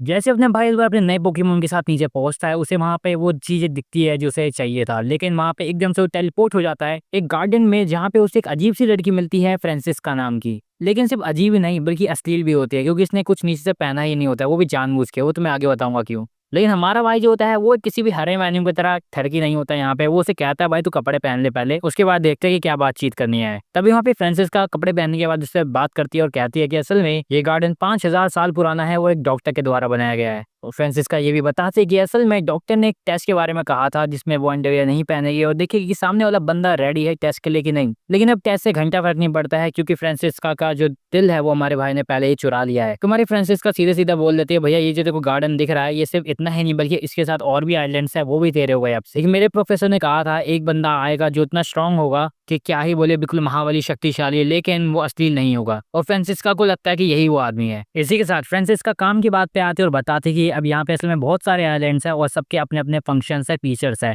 जैसे कि ये जो वाला जो आइलैंड है असल में ये एक मेडिकल हेल्थ केयर वाला टाइप का आइलैंड है और कुछ नई चीज मिलने के कारण अपना भाई जो होता है वो बाकी लड़कियों को भी यहीं पे लेके आ जाता है, उन्हें दिखाता है कि यहाँ पे क्या क्या चीजें है। और लड़कियों का ध्यान इस गार्डन पे नहीं होता है, इतना सुंदर से गार्डन पे उनका ध्यान होता है फ्रांसिस्का पे कि भैया ये लड़की क्या कर रही हो, ये क्या लगती है इसकी। और फ्रांसिस्का बोलते हैं कि वो असल में बीवी लगती है हमारी तोया की। सारी लड़की होती है सदमे में, वो सीधे हमारे भाई को डांटना शुरू कर देती है और बाद में एक इमरजेंसी मीटिंग करती है और याद दिलाती है उस दिन के बारे में जहाँ पे ये सब लोग बैठे होते हैं। और उस दिन यूमिना पूछती है इन सबसे कि भैया तुम में से कौन कौन है जो तोया से प्यार करता है। एंड सभी लड़कियां जो थे शौक हो जाती है एंड इसके बाद बताते कि हाँ भाई वो करती तो है। एंड इसी के साथ मैं तुम्हें लोगों को पहले ही बता दूं कि असल में इस दुनिया में ऐसा सीन है कि यहाँ पे एक बंदे की बहुत सारी वाइफ हो सकती है, मतलब कि ये जो बात है इनके लिए लीगली एक्सेप्टेड है, ठीक है कि ये लोग कर सकते हैं। तो यूमिना जो कि असल में फियोंसे है हमारे भाई की, तो वो हम कहती हैं सबको भी कि तुम लोग भी बन सकते हो उसकी बीवी, कोई दिक्कत नहीं। वहीं सीन शिफ्ट होता है और हमें फ्रांसिस्का का सीन दिखाया जाता है जहाँ पे वो बता रहे होते हैं हमारे भाई को कि असल में जो बाकी आइलैंड्स है उनका तो उसे पता ही नहीं है फ्रांसिस्का को कि भाई कहाँ पे है वो क्या है, वो उनका एक्सेस ही नहीं पता इसको। उसके पास सिर्फ और सिर्फ इस वाले आइलैंड का एक्सेस है और वो हमारे भाई को देना चाहती है और उसके लिए रजिस्टर करना पड़ेगा। और कैसे? ऐसे। इसी के साथ इस वाले मेथड के जरिए हमारे भाई को मिल जाता है एक्सेस एक और नई वाइफ का और एक और प्रॉपर्टी का भी। लेकिन ये चीज को देखने के बाद कि भैया ये तो भैया खुलेआम किस कर रही है, तो हमारी जो बाकी लड़कियां होती है उनके अंदर हो जाता है भाई विद्रोह कि ये कैसे कर सकती है। उसके बाद जो लिंजे होती है कहती है नहीं भाई ऐसे कैसे, तो मैं भी करूंगी, ले भाई अपनी फीलिंग्स को एक्सप्रेस करती है और उसके बाद एक और कर देती है भाई अपना सीन। ये सब चीज़ें देखने के बाद या फिर कहूँ कि महसूस करने के बाद अपना भाई हो जाता है बहुत थका हुआ है एंड इसके बाद घर में आके बताता है कि ये लड़की जो है फ्रांसिस्का ये भी इसकी मेड है। घर में आने के बाद इसे पता चलता है कि इसकी जो फियोंसे होती है वो उसके पास आती है और कहती है भैया कि तूने ना सबके साथ कर लिया मेरे साथ नहीं किया, तो ऐसा तो चलेगा नहीं क्योंकि फियोंसे तो ये है। तो ये कहती है भैया मेरे को भी तेरे साथ करना है भाई, चलो भाई करते हैं। और इस बार भाई जो अपना होता है वो खुद से मतलब प्यार के जरिए करता है और ये एक्चुअली हमारे भाई की खुद से एक पहली होती है, कोई फोर्स वाली नहीं होती है। लेकिन जब इन दोनों का प्यार कुछ ज्यादा ही बढ़ रहा होता है बीच में लिंजा आती है और कहती है हमारे भाई तोया को कि भैया क्या वो उसे एक्सेप्ट करेगा उसकी वाइफ की तरह। और हमारा भाई कहता है हाँ बिल्कुल क्यों नहीं, तू भी आ जल्दी। एंड दोनों को एक फोरहेड वाली किस देता है और कहता है चलो बच्चों अब जाओ घर जाओ, अब जो आओ सो जाओ। और इसी के साथ अगले दिन हमें दिखाया जाता है एल्स और कोकोनाई जो होते हैं हमारे भाई को चैलेंज करते हैं, कहते हैं भैया अगर हम लोग जीते तो तेरे को हमारी एक बात माननी पड़ेगी। और हाँ बिल्कुल सही समझे तुम लोग, हाँ वही बात है इनकी मैरिज वाली बात है इनकी भी। एंड इसके बाद हमारा भाई जो होता है कहता है हाँ चलो भाई ठीक है शुरू करते हैं लड़ाई को और फिर खत्म करते हैं तुम्हारा भी सीन। लड़ाई शुरू होती है लेकिन ज्यादा देर तक लड़कियों के हाथ में नहीं रहती है, हमारा भाई जो होता है सब कुछ बढ़िया तरीके से निपटा देता है, कोकोनोई और हमारी एल्स को नीचे गिरा देता है। उससे पहले वो एल्स का काम ही खत्म कर देता है, उसे पता चलता है कि उसके पास वो गोलियां ही नहीं बची है। इसी के साथ हमारी जो लड़कियां होती है मौके पे चौका मारती है और हमारे भाई को वहीं पे गिरा देती है और उसे हरा देती है। एंड उसके बाद अपनी जो मैरिज वाली बात है वो उसके सामने रख देती है। हमारा भाई ये सारी बातें सुनने के बाद कहता है भैया मेरे पास अभी इतना मतलब सोचने की शक्ति नहीं है, मैं अभी इससे 15 साल का हूँ भैया मेरे को अभी माफ कर दो, अभी मैं सोच के बताऊंगा। हमारे भाई को कुछ समझ नहीं आ रहा होता है एंड उसके बाद वो फ्रांसिस्का के पास आता है जहाँ पे वो उसे एक वीडियो दिखाती है। हमें दिखाया जाता है डॉक्टर को जो कि बताते हैं कि असल में वो सब ये जानती थी कि तोया जो है इस जगह पे आएगा। लेकिन साथ साथ में हमें ये भी पता चलता है कि असल में ये जो लड़की है ये डॉक्टर है ये बहुत खतरनाक इंसान है। इसने बिल्कुल मशीन पे इतनी रिसर्च की थी कि इतनी खतरनाक मशीनें बनाई थी कि इसने बहुत कुछ अचीव कर लिया था। और ये बाबाडोर जो ये एलियन सिस्टम बनाए हैं यही काफी तगड़ी जगह है। हमें ये भी पता चलता है कि असल में ये जो लड़की है फ्यूचर देख सकती है, उसने देख लिया था पहले कि तोया जो यहाँ पे आने वाला है और साथ ही साथ उसे ये भी वार्न कर देती है कि भैया कुछ इविल चीजें जो तेरी जिंदगी में आने वाली है वो बहुत खतरनाक होने वाली है। वो इसी साथ हमें दिखाया जाता है अपना भाई जो होता है गॉड के पास आ जाता है, टेलीपोर्ट हो गया एंड इसके बारे में दिखता है कि गॉड असल में इनकी ही कहानी देख रहा है टीवी पे। हमारा भाई जो होता है गॉड से पूछता है कि आखिर वो क्या करे, इन लड़कियों का क्या करे, वो मतलब क्या करे भाई खतरनाक लड़कियां। गॉड कहता है मेरे पास तो कोई एडवाइस नहीं है। लेकिन तभी वहाँ पे वो गॉड आती है एंड कहती है मैं बताऊं तुम एक काम करो कि जो तुम्हारा मन कर रहा है वो करो, अगर तुम्हारा मन है तो भाई उन सबसे प्यार करो शादी कर लो भाई। इसी के साथ अपना भाई जो होता है वो जाता है शाम को घर पे, वो चारों लड़कियों को बोल देता है देखो सीन ऐसा है जब तक मैं 18 साल का नहीं होता मैं किसी से भी शादी नहीं करने वाला हूँ, क्योंकि मेरे भी कुछ उसूल है अपनी दुनिया की, मैं चीजें मानता हूँ अभी भी। लेकिन जब वो 18 साल का हो जाएगा वो इन चारों को अपनी बीवी बना लेगा, वो ऐसा बोल लेता है। और हमारी लड़कियां भी मान जाती है, कहते चलो ठीक है 3 साल के दौर बात है हो जाए ठीक है। और हमें पता चलता है ये सारा ड्रामा जो होता है फ्रांसिस्का, लीन और हमारी शार्लेट देख रही होती है। लेकिन तभी हमारे जो फ्रांसिस्का होते हैं बताते कि असल में इसकी सिर्फ 4 बीवियां नहीं होने वाली है, इसकी अभी 5 और होगी। अभी इसकी सब कुछ मिला के इसकी कम से कम 9 बीवियाँ होने वाली है। इसी के साथ अगला सीन हमें दिखाया जाता है जहाँ पे हमारा टोया जो होता है वो सभी लड़कियों के लिए एक एंगेजमेंट रिंग लेने जा रहा होता है। लेकिन तभी उसे रास्ते में एक एंडी नाम का बंदा मिलता है। एंडी जो होता है हमारे भाई को काफ़ी ज़्यादा फ्रेंडली लगता है एंड इसके बाद अपने भाई को अगला सीन दिखाया जाता है जहाँ पे हमारा भाई जो होता है अपनी फियोंसी के साथ निकला होता है एक और टास्क को खत्म करने के लिए और उसके सभी फियोंसी ने अपनी अपनी रिंग पहनी होती है एंड उसके बाद कुछ आइस वाले मॉन्स्टर जो होते हैं उन सबको हराने के बाद एक फर्स्ट क्लास एडवेंचर बन चुके होते हैं और इस बात से ये लोग काफ़ी ज़्यादा खुश भी होते हैं। सब कुछ मस्त चल रहा होता है और अपने भाई की ज़िंदगी बिल्कुल बढ़िया चल रही होती है। तभी वो दिखाया जाता है लीन से मिलता है जो कि लीन बताती है उसे कि अब वो जाने वाली है उन आइलैंड्स को ढूंढने के लिए, वो बारबाडोरा के आइलैंड्स को, ताकि वो उसके अंदर की जो एंसेस्टर वाली नॉलेज है वो हमारे भाई को दे सके और उसकी ज्ञान को और बढ़ा सके। लेकिन हमारे भाई का असल में इतना इंटरेस्ट नहीं होता है इस सब चीज़ों में, उसको तो उस आइलैंड से ज़्यादा फर्क ही नहीं पड़ रहा होता है। लेकिन तभी हमारे भाई को एक कॉल आती है जो कि असल में गॉड की तरफ से होती है। उसके बाद वो गॉड के पास जाता है जहाँ पे गॉड जो होती है वो उससे पूछते हैं कि हाँ भाई कैसा चल रहा है तेरा सब कुछ, प्यार वाली चीजें, लड़कियों के साथ तेरा सीन तो सही चल रहा है ना मेरे भाई। लेकिन तभी हमारी जो गॉड ऑफ लव होती है उसको तो ज्यादा ही इंटरेस्ट होता है, वो तो कहते हैं अरे भाई तू तो बस सुने प्यार में पड़ा दे ये वो। और हमारे भाई की मस्ती लेते हुए उसे कहते हैं कि अब से तो तैयार हो जाए क्योंकि तेरी जिंदगी में सिर्फ और सिर्फ लव होने वाला है। इसी के साथ हमें लड़कियों की मीटिंग दिखाई जाती है जहाँ पे वो लोग असल में नहाने के लिए आए हुए होते हैं एंड उसके बाद एक दूसरे को बताते हैं कि भैया हमें ना हमारे फियोंसे को तगड़ी तरह से रखना चाहिए, मतलब कि उसे प्यार देना चाहिए भर भर के। बेसिकली ये लोग जो है ये अपने अपने स्टाइल में हमारे भाई को खुश रखना चाहते हैं और कुछ नहीं। इसी के साथ हमें अगला सीन दिखाया जाता है जहाँ पे हमारे कोकोनई के साथ हमारा भाई जो होता है उसके विलेज जाता है एंड हमारी जो कोकोनई होती है वो सोचते है कि वो हमारे भाई तोया का हाथ पकड़े, क्योंकि हमारा भाई तोया काफी ज्यादा टेंशन वेंशन लेता है तो उसको रिलैक्स करना चाहती थी, तो वो उसको बोलते कि क्या हाथ पकड़े हम, एंड हमारा भाई कहते हैं हाँ बिल्कुल क्यों नहीं। और इसी के साथ हमारा जो भाई होता है वो यूमिना के साथ भी उसके फादर को मिलने जाता है जहाँ पे उसके फादर उनकी अलग ही फिरकी ले रहे होते हैं और कहते हैं कि भैया मैं तो अपनी होने वाले पोता पोती का इंतजार कर रहा हूँ। एंड इस बात को सुनने के बाद हमारे यूमिना जो होते हैं अपने फादर को बोलते हैं शांत रह लो तुम लोग। और जब ये सब चल ही रहा होता है तभी वहाँ पे शोशी भी आती है और कहती है कि भाई तुम लोगों को बहुत बहुत बधाई हो, तुम लोगों की सगाई हो गई है इसके लिए। और उसके बाद वो हमारे भाई को ऐसे देखने लगता है जैसे कि भाई वो भी चाहती है कि वो उसकी बीवी बने। और उसके साथ सीन शिफ्ट होता है और हमारा भाई जो होता है अपने दोस्तों से मिलने के लिए जाता है जहाँ पे उसे पता चलता है कि इन लोगों का धंधा भी अच्छा नहीं चल रहा है क्योंकि इनके जो क्लाइंट्स है वो काफी कम हो चुके हैं, तो इनका फाइनेंशियल कंडीशन बेकार चल रहा है। अपने भाई इन लोगों की मदद करने की सोचता है और कहता है कि भैया आखिर यहाँ पे दिक्कत क्या होगी, तो उसे पता चलता है कि यहाँ पे टूरिस्ट ही कम आते हैं, इसलिए वो एक हॉट स्प्रिंग यहाँ पे बना देता है जिससे वो उसकी ग्रैंड ओपनिंग करता है और जितने भी लोग होते हैं आसपास के वो सब वहाँ पे आने शुरू हो जाते हैं और इसके साथ उसके दोस्तों का काफी ज्यादा भला हो जाता है। और जब अपना भाई तोया भी वहाँ पे बैठ के मस्त आराम मजे कर रहा होता है तभी वहाँ पे लीन आती है और उसे बोलते हैं कि उसे मिल चुका है बारबोडेरा का एक और आइलैंड। एंड फिर क्या था, इस न्यूज़ को सुनते ही अपना भाई सीधे निकल जाता है उसको देखने एंड हमें देखने के लिए मिलता है ये आइलैंड एक डेजर्ट वाली जगह पे है जहाँ पे इन्हें एक क्रिएचर से मिलता है जिसका वो कहते हैं यहाँ पे फेज। ये फेज वाला क्रिएचर जो होता है ये असल में कुछ लोगों के पीछा कर रहा होता है, इसलिए अपना भाई चले जाता है अपनी टीम के साथ उससे लड़ने के लिए। एंड उससे लड़ना इतना आसान नहीं होता है, लेकिन इससे पहले कि वहाँ पे और कुछ हो, जब हमारा भाई वहाँ पे छुपा ही हुआ था तभी हमारा एक बंदा वहाँ पे आता है जो कि और कोई नहीं एंडी ही होता है एंड वो उस प्लेस को काफी आसानी से हरा देता है। उसकी जो पावर्स होती है वो हमारे भाई से भी कहीं गुना ज्यादा होती है और हमारा भाई उसको देखते ही समझ जाता है कि जैसे इस बंदे को कुछ ना कुछ तो इन फ्रेज के बारे में पता है पहले से, तभी ये इतनी आसानी से इसे हरा पाया।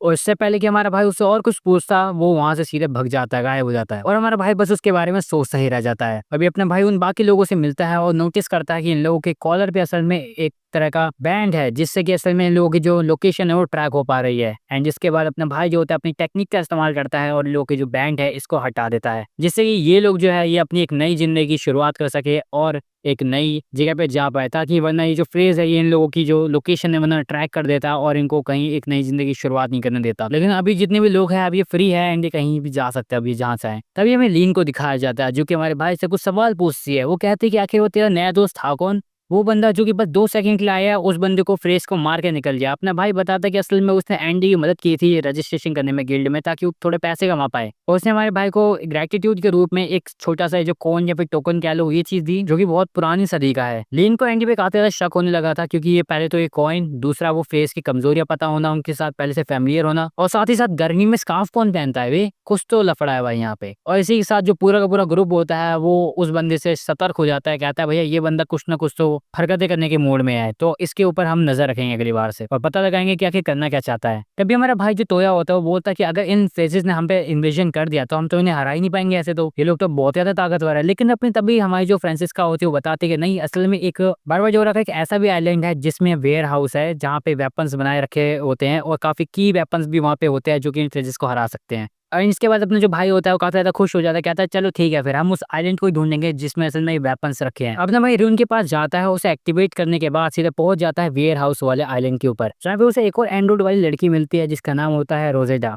और हर आइलैंड की तरह हमारी जो रोजेटा होती है वो हमारे भाई को कहते हैं तुम्हारा एक टास्क है, पहले उसको पूरा करो, उसके बाद यहाँ पे रजिस्ट्री करो। और जी का भी सेम ही हमारा चैलेंज रहता है, बस फर्क इतना होता है कि इसका कलर बताना है और कुछ नहीं। बड़ी देर हो चुकी होती है, हमारा भाई जो होता है काफी कोशिश करता है लेकिन फिर भी अंडरवेयर का कलर नहीं पता कर पाता है, इसलिए अपनी स्पेशल ट्रिक का इस्तेमाल करता है और अपनी आंखों का इस्तेमाल करता है। हालांकि उसे पता चलता है कि इसने तो पहनी ही नहीं है। अपना भाई टेस्ट में पास हो जाता है, उसके बाद यहाँ पे रजिस्टर कर लेता है अपने आप को और रोजेटा के साथ अंदर जाता है वेयर हाउस के। और यहाँ पे उसे पता चलता है कि यहाँ पे कोई सा भी वेपन बना सकता है, उसका रेप्लिका बना सकता है। और इसी बात पे अपना जो भाई होता है वो अपनी बंदूक को देता है और कहता है कि चलो इसको बना के दे दो, इसका कोई अच्छा सा मॉडल। एंड उसके बाद वो उसे एक मॉडिफाइड बंदूक देती है, मतलब ओरिजिनल से भी अच्छा रेप्लिका बना के दिया उन लोगों ने, एडवांस बिल्कुल ही। तब अपना भाई रोजेटा से पूछता है कि आखिर मेरे को वो की वाले वेपन्स के बारे में बताओ जो कि फेज में लड़ने के काम आएंगे। तो हमारी रोजेटा बताते हैं असल में वो तो मैंने ही बनाए थे डॉक्टर के साथ मिलके। रोजेटा बोलते हैं कि इसके लिए ब्लूप्रिंट्स की जरूरत पड़ेगी जो कि असल में वहीं होंगे वेयर हाउस में पड़े हुए रोबोट्स के साथ।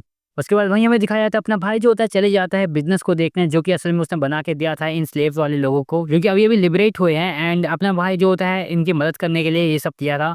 अब यहाँ पे ये लोग अच्छे से अपनी नई जिंदगी शुरू कर सकते हैं। एंड तभी उनमें से एक जो छोटा वाला लड़का होता है वो बोलता है क्योंकि ग्रैंडफादर ने एक नई अलग ही टेक्निक यूज की थी, एक अलग ही मैजिक क्रिएट किया था जो कि था ग्रेविटी, लेकिन वो मैजिक का इस्तेमाल नहीं कर सकता इसलिए उसको यूज नहीं कर पाता वो। इसी के साथ हमें शाम का सीन दिखाया जाता है जहाँ पे अपना भाई जो होता है वो जा रहा होता है यूमिना के साथ एक हंटिंग वाले मिशन पे। ये लोग असल में ज़्यादा कुछ नहीं, बस अपनी अपनी जो पावर्स हैं इनको टेस्ट करना चाहते थे। और हमारी जो यूमिना है वो असल में उतने लेवल की नहीं है जितनी बाकी लड़कियां हैं, इसलिए वो लेवल अप करना चाहती है और कुछ नहीं। ये सब तो ठीक था टास्क वास्क, लेकिन हमारी जो रिसेप्शनिस्ट होती है वो हमारे भाई को बोलती है कि क्या तुम अपने कैफे में ये सारी बुक्स भी ऐड कर सकते हो, ये कुछ रिकमेंडेशंस हैं। अपना भाई कहता है ये सबको मैं आगे देखता हूँ, पहले मिशन पे जाता हूँ। पहले वो लोग मिशन पे जाते हैं, उसके बाद उस केकड़े को, बड़े से केकड़े को हरा देते हैं काफी अच्छी तरह से। और खासकर अपना भाई जो है वो ग्रेविटी मैजिक का यूज करता है जिसके बारे में उसे उस बच्चे के द्वारा पता चला था। मिशन के लौट के वापस रिसेप्शन पे आने के बाद हमारे जो यूमिना होते हैं काफी खुश होते हैं क्योंकि वो बाकियों के बराबर हो चुकी थी, बाकी लड़कियों के बराबर लेवल में। और हमारे भाई ने भी अपनी पावर को टेस्ट कर लिया था, लेकिन तभी वो रिसेप्शनिस्ट को बोलता है कि हाँ तुम मेरे को सारी वो बुक्स के नाम बता दो जो लड़कियों में पॉपुलर है, वो सारी की सारी बुक्स जो तुम लोगों को रिकमेंड करना चाहते हो। एंड इसके बाद ये वो सारे लोग जो होता है बहुत सारे बुक्स के नाम लिख के हमारे भाई को दे देते हैं।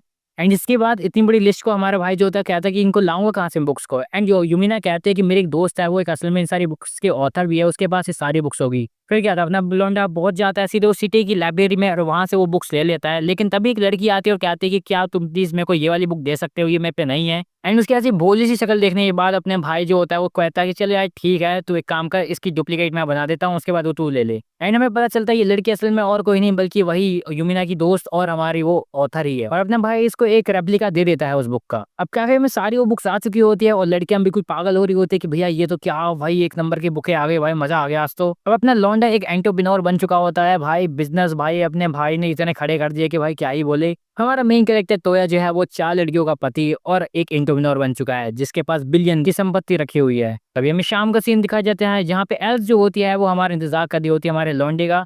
एंड पता नहीं इनका क्या सीन चल रहा है, लेकिन इनका जो भी है वो सब चीजें चल रही होती है। और तुम लोग भी इन सब चीज़ से जितना दूर रहोगे उतना बढ़िया ही है तुम्हारी जिंदगी में। कभी हमें दिखाया जाता है अगले दिन जहाँ पे लिंजा जो है हमारे भाई के पास एक किताब लेके आती है, अपना भाई उसे पढ़ता है तो सब पता चलता है ये असल में उसी ऑथर ने लिखी है हमारे भाई तोया के ऊपर। और ये बुक काफी ज्यादा पॉपुलर हो रही है लड़कियों के बीच में, मतलब अपना भाई और फेमस हो चुका है। एंड जब अपना भाई अब पॉपुलर होना भी शुरू हो चुका है, मतलब इसी के साथ हमें दिखता है कि हमारे जो भाई है उसको और भी काफी सारे ऑर्डर्स मिलते हैं बुक्स के। एंड अपना भाई उसे जब लेने जा ही रहा होता है हमारे भाई को वहाँ पे एक अलग ही रेवोल्यूशन होते हुए दिखता है जहाँ पे जो जनता है वो अलग ही इधर उधर भाग रही है। और हमारे को पता चलता है कि यहाँ पे असल में एक एंटी किंग आर्मी है जो कि असल में किंग के जो गार्ड्स है उनको मार रही होती है। तभी बीच में हमारा भाई जो होता है वो आ जाता है और एक बंदे को बचा लेता है। उसके बाद अपना जो भाई होता है वो निकल जाता है कैसल की तरफ ताकि वहाँ पे जो अंदर किंग और क्वीन फंसे हैं उन सबको बचा सके। लेकिन जब वो अंदर जा रहा होता है उसे वहाँ पे एक लड़की मिलती है जिसपे असल में अटैक हो रहा होता है, तो हमारा भाई उसे बचा लेता है। एंड हमें पता चलता है ये लड़की और कोई नहीं बल्कि प्रिंसेस लूसिया है, क्या मतलब हमारे भाई की होने वाली बीवी। वो जो प्रिंसेस होते हैं वो काफी ज्यादा शाय होते हैं हमारे भाई के सामने क्योंकि ये उसका फर्स्ट टाइम होता है किसी बाहर के लड़की से मिलना, क्योंकि अभी तक वो किसी की बाहर लड़की से नहीं मिली है। कभी जो प्रिंसेस की गार्ड होती है वो हमारे भाई को बोलते हैं कि चलो और चलते हैं बचाते हैं किंग और क्वीन को। अपना भाई जो होता है वो अंदर जाता है, वो देखता है कि किंग जो है वो काफी ज्यादा घायल पड़ा हुआ है और साथ ही साथ सामने खड़ा है उनका जनरल। ये जो जनरल होता है ये इन्हीं के देश का जनरल होता है और इसने ही असल में ये एंटी किंग आर्मी बनाई थी ताकि ये बंदा सत्ता को अपने हाथ में ले ले, जो कि इसने अब ले ही लिया आखिरकार। और हमें पता चलता है कि इस बंदे को हराना इतना भी आसान नहीं क्योंकि इसके पास एक डीमन पावर पावर है, और साथ ही साथ एक ऐसी भी एक क्रिस्टल है जिसमें ऐसी पावर है कि किसी भी मैजिक को अपने ऊपर हमला करने से रोक देगा। तो मतलब इस बंदे को हराना बहुत ज़्यादा मुश्किल होने वाला था, इसलिए अपना टोया भाई जो होता है वो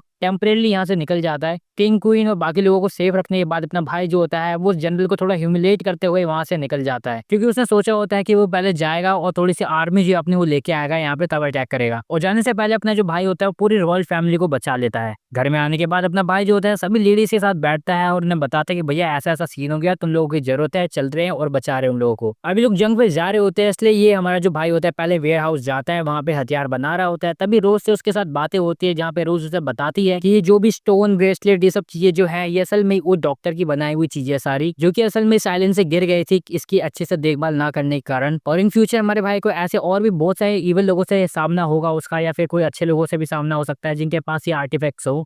और इसी के साथ अपना जो भाई होता है वो बातचीत करके खत्म करके वहां चले जाता है बैटल फील्ड पे, जहाँ पे जो लड़कियां होती है वो सारे जो एंटी गार्ड्स जो होते हैं उनको हरा देती है। और जब लड़कियां उन सोल्जर्स को संभाल रही होती है, अपना जो भाई होता है वो चले जाता है उस दानव से लड़ने के लिए पहले। और जैसा कि तुम लोगों को पता ही है, हर एनिमे की तरह अपना भाई जो होता है इतना स्ट्रांग तो होता ही है कि वो किसी भी डीमन को हरा दे, तो अपना भाई इसे भी हरा देता है अपने ग्रेविटी वाली पावर का इस्तेमाल करते हुए। इस डीमन को हराने के बाद अपना जो भाई होता है वो मेन बंदे के पास यानी जनरल के पास जाता है, और उसके बाद उसका भी इलाज करने का तरीका उसने पहले से सोच रखा होता है। वो उस जनरल के पास जाता है, उसे एक डब्बे में बंद कर देता है, और उसके बाद अंदर उसमें एक अलग ही सी स्मेल छोड़ देता है। एंड इसके बाद क्या था, वो जनरल जो होता है वो सांस नहीं ले पाता है, एंड उसके बाद वहीं पे वो टपक जाता है। और इसी के साथ जो अपना भाई होता है वो जनरल से पूरे देश को बचा लेता है, और अपना जो राजा होता है वो अनाउंस कर देता है कि भैया हमने सिटी पर अपना कंट्रोल वापस ले लिया है। वहीं दूसरे पर हमें पता चलता है लूसिया जो है वो तो हमारे भाई के प्यार में पिघल चुकी है भाई। इसी के साथ सीन होता है शिफ्ट, और हमें दिखाया जाता है अगले दिन जो हमारा किंग होता है वो कहता है भैया तू तो बहुत ही बढ़िया इंसान है, मैं तो तेरे को अपनी बेटी दे देता हूँ भाई। असल में लूसा के जो फादर है वो हमारे भाई के साथ एक अच्छे रिलेशन बनाना चाहते हैं, एक अच्छी अलायंस बनाना चाहते हैं, इसलिए थैंक यू के साथ साथ वो अपनी बेटी भी दे रहे हैं। इससे पहले अपना भाई कुछ बोलता है, यूमिना बोलती है हाँ भाई मेरे को तो मंजूर है भाई, लिया उसको भी लिया फैमिली में। और अब हमारे भाई की 4 नहीं बल्कि 5 पत्नियां हुई है। हमारा मासूम सा नादान सा भाई कहता है भैया मैं कहाँ फंस गया भाई। और तभी मेरे को पता चलता है कि हमारे जो दोनों किंग है वो आए हुए हैं हमारे भाई के पास। उसे कहता है कि भैया हम ना अब चाहते हैं कि तुम एक बड़े स्टेटस वाले आदमी बनो, तो हम तुम्हें देते हैं जमीन। मतलब ये दोनों राजा जो है ये चाहते हैं कि हमारा भाई भी एक राजा बन जाए, उसका भी एक स्टेटस हो, तो भाई इसलिए वो दे देते हैं उसे जमीन। वो कहते हैं भैया आप बना लो यहाँ पे अपना शहर। फिर क्या था, अपना भाई जो होता है वो निकल जाता है अपने महल वहल को बनाने में, और इसमें रोज उनकी काफी मदद करते हैं क्योंकि इसके पास टेक्नोलॉजी तो पहले से ही है। लेकिन रोज क्या आती है, सबसे पहले तो तुम सामान लेके आ जाओ, फिर बाकी मैं बना दूंगी बाकी काम। एंड ये लोग बना के रख देते हैं 3 दिन के अंदर अंदर इतना सुंदर सा महल, जिसमें सारा काम तो रोज नहीं किया था ऑफकोर्स। तभी काफी अरसों बाद हमारी लीन वहाँ पे आती है और हमारे भाई से मिलती है, और कहते हैं कि मैं तुम्हारे यहाँ पे एक एम्बेसडर बन सकती हूँ। हालांकि उसको और जगह से भी ऑफर आए हैं, लेकिन वो हमारे भाई के यहाँ पे बनना चाहेगी। तो सीधी सीधी बात, अपने भाई को सारे लोग मिल जाती है केक करके, भाई जो भी मतलब एम्बेसडर होगा कोई कुछ होगा। तो अपने भाई की जिंदगी बहुत ज्यादा स्ट्रेसफुल टेंशन में भरी चल रही थी, लेकिन उसके सॉल्यूशन भी उसको साथ साथ मिल जा रहे थे। ब्रूनहिल्ड हमारे भाई के सिटी का नाम है वैसे। तभी हमें पता चलता है कि जो हमारा किंग है वो मिलने आया है हमारे भाई से एक और नए किंग को लेके। रेगरी रिप्रीज नाम का ये जो बंदा है ये असल में किंग है, और सीधे पॉइंट पे आता है, कहता है भैया तू बहुत बढ़िया इंसान है, मैं जानता हूँ तू काफी एक अच्छा एडवेंचर भी है, इसलिए मैं तो कहता हूँ तू मेरी भी बेटी को रख ले भाई, और हमारे दोनों के अच्छे रिश्ते हो जाए भाई, ताकि और हम दोनों की जो किंगडम्स है उनके बीच में एक काफी अच्छी बॉन्डिंग बन जाएगी इससे। और ये जो राजा लोग होते हैं ये तो होते ही चतुर है, इनको तो हर बात पे पार्टी चाहिए। तो हमारे दोनों राजा बोलते हैं भैया अब तो पार्टी होनी चाहिए इसी बात पे। क्या मतलब हमारे भाई को तो दहेज में मिल दिया लड़कियां भाई। जब अपना भाई पार्टी की प्रिपरेशन पे ध्यान दे ही रहा होता है, तभी उसे एक और जना मिलने आते हैं, वो होती है तुसुमी। तुसुमी बताते हैं कि असल में अब वो हमारे भाई के साथ काम करना चाहते हैं, क्योंकि उसके जो किंगडम है वहाँ पे कुछ अलग ही कपड़ा हो गया, जिसकी वजह से अब वो यहाँ पे काम करना चाहती है हमारे भाई के साथ। वैसे सही है, अब हमारे भाई को अब कुछ जनरल भी मिल गए हैं, पर अब हमारे भाई की जो सिक्योरिटी है वो काफी टाइट हो चुकी है। वहीं तभी हमारे जो भाई है वो इंफ्रास्ट्रक्चर और बाकी सब चीजों पे भी ध्यान देना शुरू करता है, और अपने सिटी में पॉपुलेशन बढ़ाने पे भी काम करता है। और हमारे भाई को काफी जगहों से मदद भी मिलती है इन सब चीजों के लिए। अपना भाई काफी सारे कामों में फंस चुका होता है एंड काफी ज्यादा टेंशन में रहता है, इसलिए जो लूसिया है वो हमारे भाई के लिए लंच बना के लाती है, उसे खिलाती है। और वैसे भी हमारे भाई की 5 पत्नियां हैं, तो उनमें से एक को तो टाइम नहीं मिल रहा होता है, लेकिन अब यहाँ पे मिल रहा होता है। इसी के साथ रात का सीन दिखाया जाता है, जहाँ पे पार्टी शार्टी शुरू होती है, सभी किंग्स आए होते हैं, मस्त मौज मस्ती करते हैं, बढ़िया दबा के खाते हैं पीते और एंजॉय करते हैं। और रात को अपना भाई जो होता है एक स्पेशल शो रखता है लोगों के लिए, वो होता है फायरवर्क्स का। दिवाली वाले पटाखे फोड़े जाते हैं और सभी जो किंग होते हैं वो सब खुश हो जाते हैं। पर हमारा भाई लूसा से खुश हो जाता है, इसलिए उसको एक एंगेजमेंट रिंग देता है। वो कहता है अब से तू भी मेरी पत्नी है, ये ले। इसी के साथ सीन शिफ्ट होता है और हमारा भाई जो होता है वो चले जाता है एक और आइलैंड की खोज में। वो उस नई आइलैंड में जाता है और वहाँ पे उसे एक घर दिखता है, एंड वहाँ पे उसे एक नई एंड्रॉइड भी दिखती है जिसका नाम होता है बेलफ्लोरा। हमारे भाई को लगा यहाँ पे भी कोई टास्क वास्क होगा, उसे कंप्लीट करना होगा चैलेंज को, लेकिन ऐसा कुछ नहीं होता, सीधे से हमारे भाई का रजिस्ट्रेशन हो जाता है कंप्लीट। बिल्कुल आते ही कोई भी और चीज़ नहीं, बस सीधे आए, रजिस्ट्रेशन कंप्लीट बस। तभी हमारा भाई जो होता है उसे पता चलता है कि यहाँ पे असल में ये जो जगह है ये बनी है एक्सपेरिमेंट्स के लिए। यहाँ पे सारे एक्सपेरिमेंट, केमिकल रिएक्शन चीज़ें सब कुछ यहीं होती है। हमारी लड़कियों को ये सब चीज़ से कोई मतलब नहीं कि यहाँ पे क्या होता है क्या नहीं होता। उन्होंने सीधे पूछा तूने क्या किया इसके साथ? और हमारे भाई ने बताया कि ये सब किया एंड इसके बाद लड़कियों का हाल ही बेहाल हो गया। एंड अब हमारे भाई के पास 3 आइलैंड है। हमारे भाई ने कुछ और नए स्पेल्स भी सीखे होते हैं, जैसे कि हवा में उड़ने वाले स्पेल्स, जैसे कि अपना भाई जो है वो आसमान में उड़ते हुए जीवों से भी लड़ सके। एंड इस चीज़ का इस्तेमाल करने के बाद अपना भाई काफ़ी ज़्यादा डिज़ी महसूस करता है, क्योंकि वो इन सब चीज़ों से अपने भाई को चक्कर-वक्कर आ जाते हैं इस पावर को ज़्यादा इस्तेमाल करने से। एंड इसके बाद अपना भाई एल्स का फ़ायदा उठाता है और उसके टाँगों पे सो जाता है। और जब वो उठता है तो वो कहता है कि चल तुम पे एक मैजिक ट्राई करते हैं। एंड उसके बाद उस पे एलिवेशन मैजिक का इस्तेमाल करता है, उसे हवा में उठा देता है। जैसे वो खुद तो आसमान में उड़ सकता है, साथ ही साथ बाकियों को भी लेके जा सकता है आसमान में। तभी हमारे भाई को गॉड से कॉल आता है, जहाँ पे गॉड ऑफ लव जो है वो उसको बोलती है, वाह बहुत तेज बेटा, बहुत तेज, सही जा रहा है तू ढूंढे। अगर तेरी मस्तियाँ हो गई हो तो अब तू माँ बाप को भी बता दे भाई कि तेरा क्या सीन चल रहा है इनके साथ। और इसी के साथ अपना जो भाई होता है वो चले जाता है कोकोनाई के घर पे एंड वहाँ पे उसके पेरेंट्स को मनाता है कि भैया मेरे को उससे शादी वादी करनी है। कोकोनाई के फादर जो होता है वो हमारे भाई को डुएल के लिए चैलेंज करने ही वाले होते हैं। तभी उसकी जो बेटी होती है वो कोकोनाई, वो कहते हैं कि अगर तुम्हें लड़ना है तो पहले मेरे से लड़ो, क्योंकि मैंने तो की रक्षा करने की कसम खाई है। एंड इस चीज को देखने के बाद उसके जो पेरेंट्स होते हैं कहते हैं चलो ठीक है, हमारा आशीर्वाद तुम्हारे साथ है, तुम लोग जाओ और अपने एंजॉय करो बस बढ़िया अपनी शादी को, और क्या। फिर हमारे भाई चले जाते हैं एल्स और लिंजा के पेरेंट्स के पास। हालांकि उसके पेरेंट्स होते हैं नहीं, पर उनके अंकल आंटी होते हैं। उनसे परमिशन लेने हमारा भाई आया होता है, लेकिन उनके जो अंकल होता है वो जमीन पे झुक के हमारे भाई से बात कर रहे होते हैं और सोचते हैं कि भैया ये तो बड़ा आदमी है, ये तो राजा है, हमसे ऐसी बात करेगा। लेकिन हमारे भाई उन्हें बताता है कि आखिर वो कितना डाउन टू अर्थ बंदा है। इसी के साथ ये सारे काम खत्म करने के बाद अपना भाई जो होता है वो एंडी से मिलता है, पर एंडी कहता है ठीक है मैंने प्रॉमिस किया था मैं तुम्हें बताऊंगा चीजें, लेकिन जो पर्सनल चीजें होंगी जैसे मेरा पास्ट वो सब नहीं बताऊंगा, बाकी चीजें बता दूंगा। अपना भाई कहता है ठीक है ओके रिपोर्ट है। तो अब तू मेरे को सबसे पहले फ्रेज के बारे में बता कि आखिर ये चीजें है क्या, ये क्रिएचर्स के बारे में किसी को कुछ नहीं पता है और ये 5000 साल पहले विलुप्त हो चुके थे। लेकिन अब पता नहीं कैसे, लेकिन ये जो क्रिएचर्स है वापस आ चुके हैं एंड इनको अपनी किंग के द्वारा ऑर्डर मिला है ह्यूमंस को मारने का, क्योंकि उनके बीट जो है हार्ट की उसकी वजह से ट्रिगर होते हैं। एंड हमारा जो भाई होता है वो ये भी बताता है कि असल में हमारा जो बैरियर है अर्थ का वो इन्हें अब नहीं रोक पा रहा है अर्थ में आने से, यानी कि कुछ ना कुछ लफड़ा हो चुका है। कॉन्वर्सेशन खत्म होते ही अपना भाई जो होता है वो सीधे भगते हुए जाता है रोज के पास वेयर हाउस में और उससे बोलता है कि आखिर हमें कितने और ह्यूमन नोट्स की जरूरत होगी और क्या क्या चीज़ों की जरूरत पड़ने वाली है हमें अगर हम ब्लू को ढूंढ लेते हैं। लेकिन हमारा जो भाई होता है उसको पहले सारे के सारे आइलैंड ही ढूंढने पड़ेंगे, इसलिए जो अपना भाई है वो मदद लेता है कुहाकू की। कुहाकू जो होता है वो एक और बीस्ट को बुलाता है जो कि असल में बर्ड्स का राजा ही हो सकता है, कह सकते हो तुम, क्योंकि वो उसका नाम है फिनिक्स। और ये जो फिनिक्स होता है ये बाकी क्रिएचर्स की तरह वो कोई बकवास नहीं करता, सीधे उसे पता होता है कि भैया यहाँ पे सिचुएशन काफी गंभीर है, इसलिए वो हमारे जो जितने भी उसके बर्ड्स होते हैं उन सबका इस्तेमाल करता है। और हमारे भाई तोया की बात को समझते हुए जितने भी आइलैंड होता है उन सबको ढूंढने के लिए अपने सभी बर्ड्स को बुलाता है, जितने भी इस दुनिया में बर्ड्स होते हैं, एंड उन सबको भेज देता है ढूंढने के लिए उन आइलैंड्स को। एंड इसके बाद हमारा जो भाई होता है उसको पता चल भी जाता है कि असल में एक आइलैंड कहाँ पे है। फिर क्या था, अपना भाई निकल जाता है उस जगह की और अपनी बीवियों को लेके, और पता चलता है ये असल में एक रिमोट आइलैंड है जो कि एक किसी एम्पायर के वेस्ट में पड़ता है। वहीं हमें दिखाया जाता है जब भी लोग रिमोट आइलैंड में होते ही है वहाँ पे कुछ मॉन्स्टर के द्वारा हमला भी होता है, लेकिन हमारे भाई की बीवियां उन सबको संभाल ले रही होती है और अपना भाई सीधे सीधे पहुंच जाता है र्यून की तरफ। एंड वहाँ पे उसे एक्टिवेट करते हुए वो सीधे पहुंच जाता है एक और नए आइलैंड में, जहाँ पे उसका जो स्वागत है वो बिल्कुल भी अच्छा नहीं होता है, क्योंकि वहाँ पे एक लड़की होता है वो सीधे एक बड़ा सा पाना लेके हमारे भाई के मुंह पे मारने की कोशिश करती है। इस एंड्रॉइड का नाम होता है मोनिका और ये बाकी जो एंड्रॉइड है उनकी तरह बिल्कुल नहीं होती है। ये सीधे सीधे हमारे भाई को बोलती है कि आजा भिड़ेगा क्या, और हमारे भाई को एक ड्यूल के लिए चैलेंज करती है। लेकिन इसको क्या बताता है कि हमारा भाई इन सब चीजों में काफी ज्यादा हरामी इंसान है। और जैसे ही मोनिका उस पर अटैक करने वाली होती है हमारा भाई उसे फिसला के नीचे गिरा देता है, लेकिन लड़की में गुस्सा बहुत होता है तो एक बार दोबारा उठती है और दोबारा मारने की कोशिश करती है वो बड़ा सा पाना हमारे भाई के मुंह पे, लेकिन फिर से गिर जाती है और हार मान ही लेती है आखिरकार, और हमारे भाई को उसका मास्टर बना ही लेती है आखिरकार। अपने भाई जो होता है वो मोनिका के साथ भी इस जगह को जो है रजिस्टर कर लेता है। उसके बाद ये जगह जो होती है हमारे भाई की हो जाती है। ये असल में एक ऐसा वेयर हाउस होता है जहाँ पे भाई वो बड़ी बड़ी मशीनें रखी होती है, वो ऐसे हथियार जो कि उन फ्रेज नाम के उन खतरनाक क्रिएचर्स को मारने में बहुत ज्यादा मदद करने वाले हैं।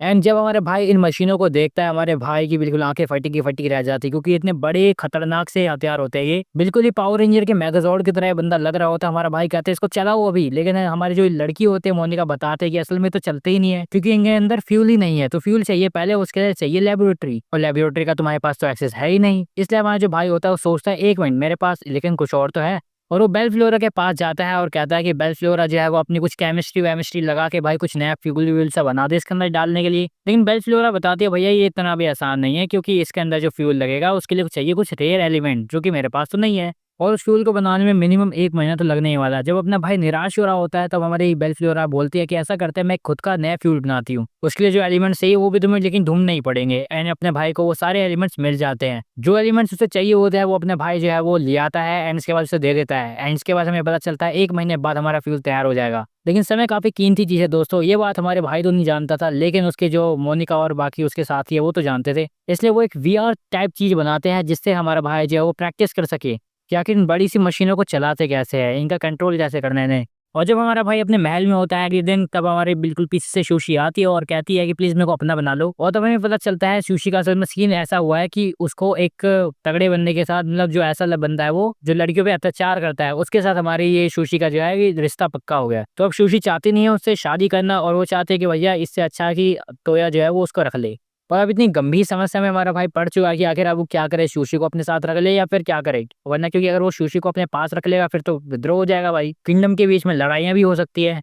खैर इसी बात को थोड़ा हमारा भाई सीरियसली लेता है और उसके बाद चले जाता है इन दोनों की जहाँ पे सगाई वगाई हो रही होती है उस वाली मीटिंग में, जहाँ पे हमारे भाई का जो ससुर होता है वो भी बैठा हुआ होता है और उसके सामने होता है वो उस बंदे का भाई जिससे हमारी जो सुशी है उसकी शादी होने वाली है। जब वो बंदा आता है अंदर शादी के रिश्ते को पक्का करने के लिए, तब हमारा जो भाई होता है वो वहीं पे बैठा होता है। एंड जब इन दोनों के बीच में सारी बातें चीज चल ही रही होती है, तभी हमारा भाई बोलता है कि भैया सुशी अब असल में मेरी है, तो तुम लोग अब उसकी तरफ आंख उठा के मत देख लेना। एंड इस बात को सुनने के बाद ही अपना भाई एकदम से कहता है 1 मिनट, तू तो वही है ना तोया। और उसके पैरों में गिर जाता है वो बंदा और कहता है भाई मेरे को पता नहीं था, मेरे को माफ कर देना। फिर बताता है कि असल में उनके जो देश है उसमें जो उनका प्राइम मिनिस्टर है उसने उसकी माँ को बिल्कुल बंदी बना रखा है, और ये जो बंदा है इसको चाहिए हमारे भाई तोया की मदद। जिस किंगडम से ये बंदा आया है वहाँ पे बिल्कुल ही भूखाल सा मचा हुआ है, वहाँ पे कलेश चल रहे हैं। और ये बंदा जो है किंग का सेकंड बेटा है, जो कि असल में एक मेड से हुआ है, ऐसा मान सकते हो। इसलिए इस बंदे को काफी ज्यादा हेट मिलता है इसके पूरे फैमिली के द्वारा, इसलिए इसको वो हाई स्टेटस वाली प्रिंस ट्रीटमेंट नहीं मिलती है। और वो बंदा जिसका नाम क्लाउड है वो ये भी बताता है कि असल में जो प्राइम मिनिस्टर है वो असल में कंट्रोल कर रहा है किंग और क्वीन को, और वो चाहता है कि उनका जो पहला बेटा है किंग का उसकी शादी करा देता है फटाफट, उसके बाद उसको थमा देता है ये पूरा थ्रोन। तो अपना भाई तोया बनाता है प्लान कि भैया जितने भी करप्ट लोग हैं उनको तो डाल देंगे हम जेल वेल में, उनका कर देंगे पर्दाफाश, और जो क्लाउड की मॉम है उसको बचा लेंगे हम, इतना सीन है। एंड इसलिए अपना जो भाई होता है वो इनविजिबल होते हुए निकल जाता है अपने दोस्तों के साथ क्लाउड के साथ अंदर। इससे पहले हमारा जो तोया और उसके जो पार्टी है यानी कि उसके बीवियां हैं वो जाते कैसल के अंदर, वो मैजिक का यूज करती है, ध्यान रखते हैं कि वो लोग किसी को भी दिखे ना। उसके बाद वो जब वो लोग अंदर जाते हैं कैसल के अंदर अपने क्लाउड के साथ, वहां पे उसे दिखता है उसका बड़ा भाई फर्स्ट फ्रेंड्स, और उसके साथ हमें दिखती है एक स्लेव, और हमें पता चलता है कि असल में वो सुशी को भी असल में एक स्लेव बनाना चाहता था। और उसका जो भाई है वो उससे क्लाउड से पूछता कि आखिर तू सुशी को क्यों नहीं लेके आया, तेरे को पता नहीं था, बना मुझे किडनैप करवा देते। एंड इसके बाद वो अपने भाई को बुरी तरह से मारता है और हमारा जो भाई है उसे पता चलता है कि ये बंदा तो असल में वॉर कराना चाहता था। वहीं हमें दूसरी तरफ दिखाया जाता है जब ये लोग जाते हैं क्लाउड की मदर को बचाने के लिए, तब अपना जो भाई होता है वो अपने मैजिक का यूज करता है फोन से, एंड इसके बाद वहाँ पे जितने भी सोल्जर्स होते हैं उन सबको सुला देता है 2 सेकंड में ही। और उसके बाद वो क्लाउड जो होता है वो जाते हैं और क्लाउड की मदर जो होती है उसको सेफली बाहर लेके आ जाते हैं। क्लाउड के मदर को सेव करने के बाद हमारे भाई का मेन प्लान होता है कि आखिर अब इन जो बाकी लोग हैं यानी मिनिस्टर और बाकी लोग हैं उनको कैसे फंसाया जाए। अपना भाई जाता है उन लोगों की बातचीत सुनने के लिए अंदर, एंड वहाँ पे पता चलता है कि असल में यहाँ तो अलग ही सीन चल रहा है। हमारे भाई तो ये कोई एक अलग ही बात पता चलती है कि असल में ये जो फर्स्ट सन है किंग का, ये तो असल में उसका है ही नहीं, बल्कि ये तो प्राइम मिनिस्टर का बेटा है। यानी कि भाई यहाँ तो अलग ही सीन चल रहा है, और असल में जो क्लाउड है वो रियल ओनर है भाई। भाई ये लोग चाहते हैं कि भैया ये जो हमारा क्लाउड है इसको तो ये सत्ता ना मिले, और ये जो वही पहला वाला इनका बेटा है इसको सत्ता मिल जाए, एंड इसके बाद वो लोग किंग विंग को भगा भगा देंगे। लेकिन ये सारी की सारी जो बात होते हैं ये हमारा भाई जो तोया होता है वो अपने फोन से रिकॉर्ड कर लेता है, और इसके बाद इन लोगों का पर्दा पास करने के लिए रेडी हो जाता है, और इस रिकॉर्डिंग को सीधे लेके जाता है सीधे किंग के पास और उन्हें दिखा देता है भैया ये सीन कर रहे हैं तुम्हारे लोग। और उसके बाद क्या था, जो किंग होता है ये सारी बात सुनने के बाद वो बिल्कुल ही कहता भैया ठीक है क्लाउड ही है जो पहला मेरा बेटा बनेगा राजा। तो इस तरह से हमारा जो क्लाउड होता है वो राजा बन जाता है, और जो पहला बेटा रहता है वो बेटा का बेटा ही रह जाता है, वो बेटा भी नहीं होता वैसे तो। इसी के साथ हमारा जो प्राइम मिनिस्टर होता है काफी गुस्से में होता है, लेकिन इन सबको तो भाई राजा ऐसे भगाता है ना, क्योंकि जैसे हमारा भाई जो है वो तोया वो दिखाता है वीडियो की भाई ये सीन हुआ था, ये बोला इन लोगों ने, तब इन लोगों की अच्छी तरह से खातिरदारी करता है हमारा किंग। इसी के साथ हमारा जो भाई होता है वो एक और अलाय बना लेता है, एक और किंगडम जो होता है वो हमारे भाई के साथ आ जाता है उसके अलायंस में। फाइनली हमारे भाई को इन सब चीज़ से छुट्टी मिलती है, लेकिन तभी पीछे से सुशी आती है और कहते हैं कि तुम्हारा बहुत बहुत शुक्रिया मेरे को बचाने के लिए, और अब मैं तुम्हारे साथ ही रहूंगी, और अब से वो उसकी 6th वाइफ बन चुकी है। सुशी काफी ज़्यादा खुश होती है ये सब चीज़ों से, लेकिन अपना भाई अभी भी ये चीज़ को नहीं पचा पा रहा होता कि उसकी अब 6 बीवियाँ हैं। वही तभी हमें दिखाया जाता है हमारे भाई के किंगडम में अब किसी की शादी हो रही होती है, और ये सब चीज़ें देखने के बाद उसकी 6 की 6 बीवियाँ या फिर कहीं की फियोंसे बहुत ज़्यादा मन ही मन खुश हो रही होती है कि उनका भी एक ऐसा दिन आएगा जब उनकी भी ऐसे शादी-वादी हो रही होगी। लेकिन हमारे भाई को तो अलग ही सदमापन हो रहा होता है, कह रहा होता है भाई पहले 4 थी, फिर 5, फिर अब 6, ओह माय गॉड! 3 तक तो फिर भी ठीक थी। तभी हमारा भाई जो होता है उसे पता चलता है कि इनकी इसकी जो बीवियाँ हैं उसको अब चाहिए स्पेशल टाइम इसके साथ। इन सबको जाना है हमारे भाई के साथ डेट पे और उसके बाद रॉक पेपर सीज़र खेल के ये लोग अपना टाइम डिसाइड कर लेते हैं कौन-सा किसके साथ किस टाइम पे रहेगा। और इसी तरह ये लोग अच्छा-सा टाइम बिता रहे होते हैं। बीच में गुंडे भी आते हैं इनको लूटने के लिए, लेकिन हमारे भाई को क्या पता है गुंडों को कि हमारे भाई की खुद फील्डिंग सेट हो रखी है इन 5-6 के द्वारा, क्योंकि इतनी ज़्यादा स्ट्रॉन्ग है ये। गुंडों को तो ये अकेले ही निपटा देती है। वहीं हमें दिखाया जाता है पूरा बढ़िया-सा दिन ये लोग बिताते हैं एंड शाम को जब ये घर आ रहे होते हैं वहाँ पे सुशी ने मिलती है इसकी छठी वाइफ़ और वो बिल्कुल ही आग बबूला हो रखी होती है, क्योंकि ये भाई पाँचों अकेले चले गए, इसको लेके नहीं गए एंड इसलिए अगले दिन ये जो है ये अकेले जाती है हमारे भाई के साथ और पूरे दिन आराम से बिताती है हमारे भाई के साथ। शाम को बढ़िया मस्त ये लोग जब बैठे हुए होते हैं तभी हमारे भाई को न्यूज़ मिलता है कि भैया वो जो फ्यूज़ है वो बन चुका है। मुबारक हो, खुशखबरी हुई है। जैसे अपना भाई ये वाली बात सुनता है वो बिल्कुल दौड़ा-दौड़ा भागते हुए चले जाता है और देखना कि भैया फ्यूल बन चुका है, अब कैसे चलेंगे वो मैगज़ॉर्ड। अपना भाई सबसे पहले कोकोनाई को उसको चलाने देता है और उसके बाद बाकियों का भी मन करता है तो वो लोग चला लेते हैं, लेकिन तब तक तो फ्यूल ही खत्म हो जाता है। इसी के साथ तभी हमारा जो भाई है वो रोज़ के पास जाता है जो कि उसे एक स्वॉर्ड देती है और कहते हैं ये देखो ये वाला जो है काफ़ी काम आएगा तुम्हारे उन मॉन्स्टर्स को मारने में। हमारा भाई कहते हैं उसे ऐसे और भी वेपन्स की ज़रूरत पड़ेगी उन क्रीचर्स को मारने में, वो काफ़ी मदद भी करेंगे उसकी। रोज़ कहती है ऐसे और भी मैन्युफैक्चर करने हैं तो तुम्हें ओरा कैल्कम नाम की चीज़ लानी पड़ेगी, मेरे को देनी पड़ेगी। फिर क्या था अपना भाई जो है वो गूगल मैप पे खोलता है ओरा कैल्कम एंड के बाद उसे लोकेशन मिल जाती है, वहाँ चले जाता है वो। जब वो वहाँ पे जा ही रहा होता है तभी वहाँ पे बीच में उसे एक ऐसा विलेज दिखता है जहाँ पे बिल्कुल तबाही हो रखी होती है, अटैक हुआ होता है उन क्रीचर्स के द्वारा। और जब वहाँ पे लेस्टिया किंगडम की जो प्रिंसेस होती है उस पर अटैक होने ही वाला होता है तभी बीच में हमारा भाई आता है और अपने स्वॉर्ड का प्रदर्शन करते हुए हमारी जो लेस्टिया की प्रिंसेस होती है उसे बचा लेता है। और हमारे भाई की सारी एबिलिटीज को देखने के बाद लेस्टिया की जो प्रिंसेस होती है वो काफी ज्यादा इंप्रेस होती है और कहती है कि उसका नाम है हेल्डियार्ड एंड वो हमारे भाई के इन एबिलिटीज को देख के काफी ज्यादा खुश हुई।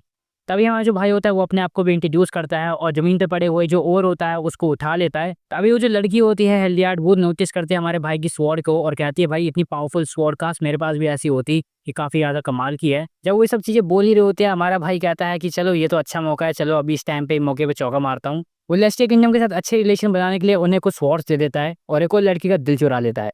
फिर that's all for today guys, आज की वीडियो बस इतनी ही थी। इसका एक और पार्ट आएगा, वो जल्दी आएगा, चिंता मत करो। एक इसका लास्ट और पार्ट रह रहा है वो जल्दी आ जाएगा एंड मैं ये कह रहा हूँ जल्दी आ जाएगा मतलब आ ही जाएगा, शायद नेक्स्ट वीक में आ जाए। लेकिन मैं तुम लोगों को ये बताना चाहता हूँ कि मैं जानता हूँ काफ़ी ज़्यादा टाइम हो चुका है, वीडियोज़ अच्छे से नहीं आ रही है, रेगुलर नहीं आ रही है, बट अभी कोशिश चल रही है, वीडियो आती रहेगी। मैं एकदम से बीच में अब गायब नहीं हो जाऊँगा। वीडियो आएगी तो तुम लोग सब्सक्राइब कर लो चैनल को, नोटिफिकेशन बेल को भी ऑल पे कर लेना ताकि नोटिफिकेशंस आते रहे, क्योंकि अब और बहुत सारी वीडियोज़ आने वाली है। वीडियो को लाइक कर देना, चैनल को सब्सक्राइब कर लेना। बाकी मिलते हैं अगली वीडियो में। Until then peace out. वैसे चाहो तो इंस्टाग्राम पे भी फॉलो कर सकते हो।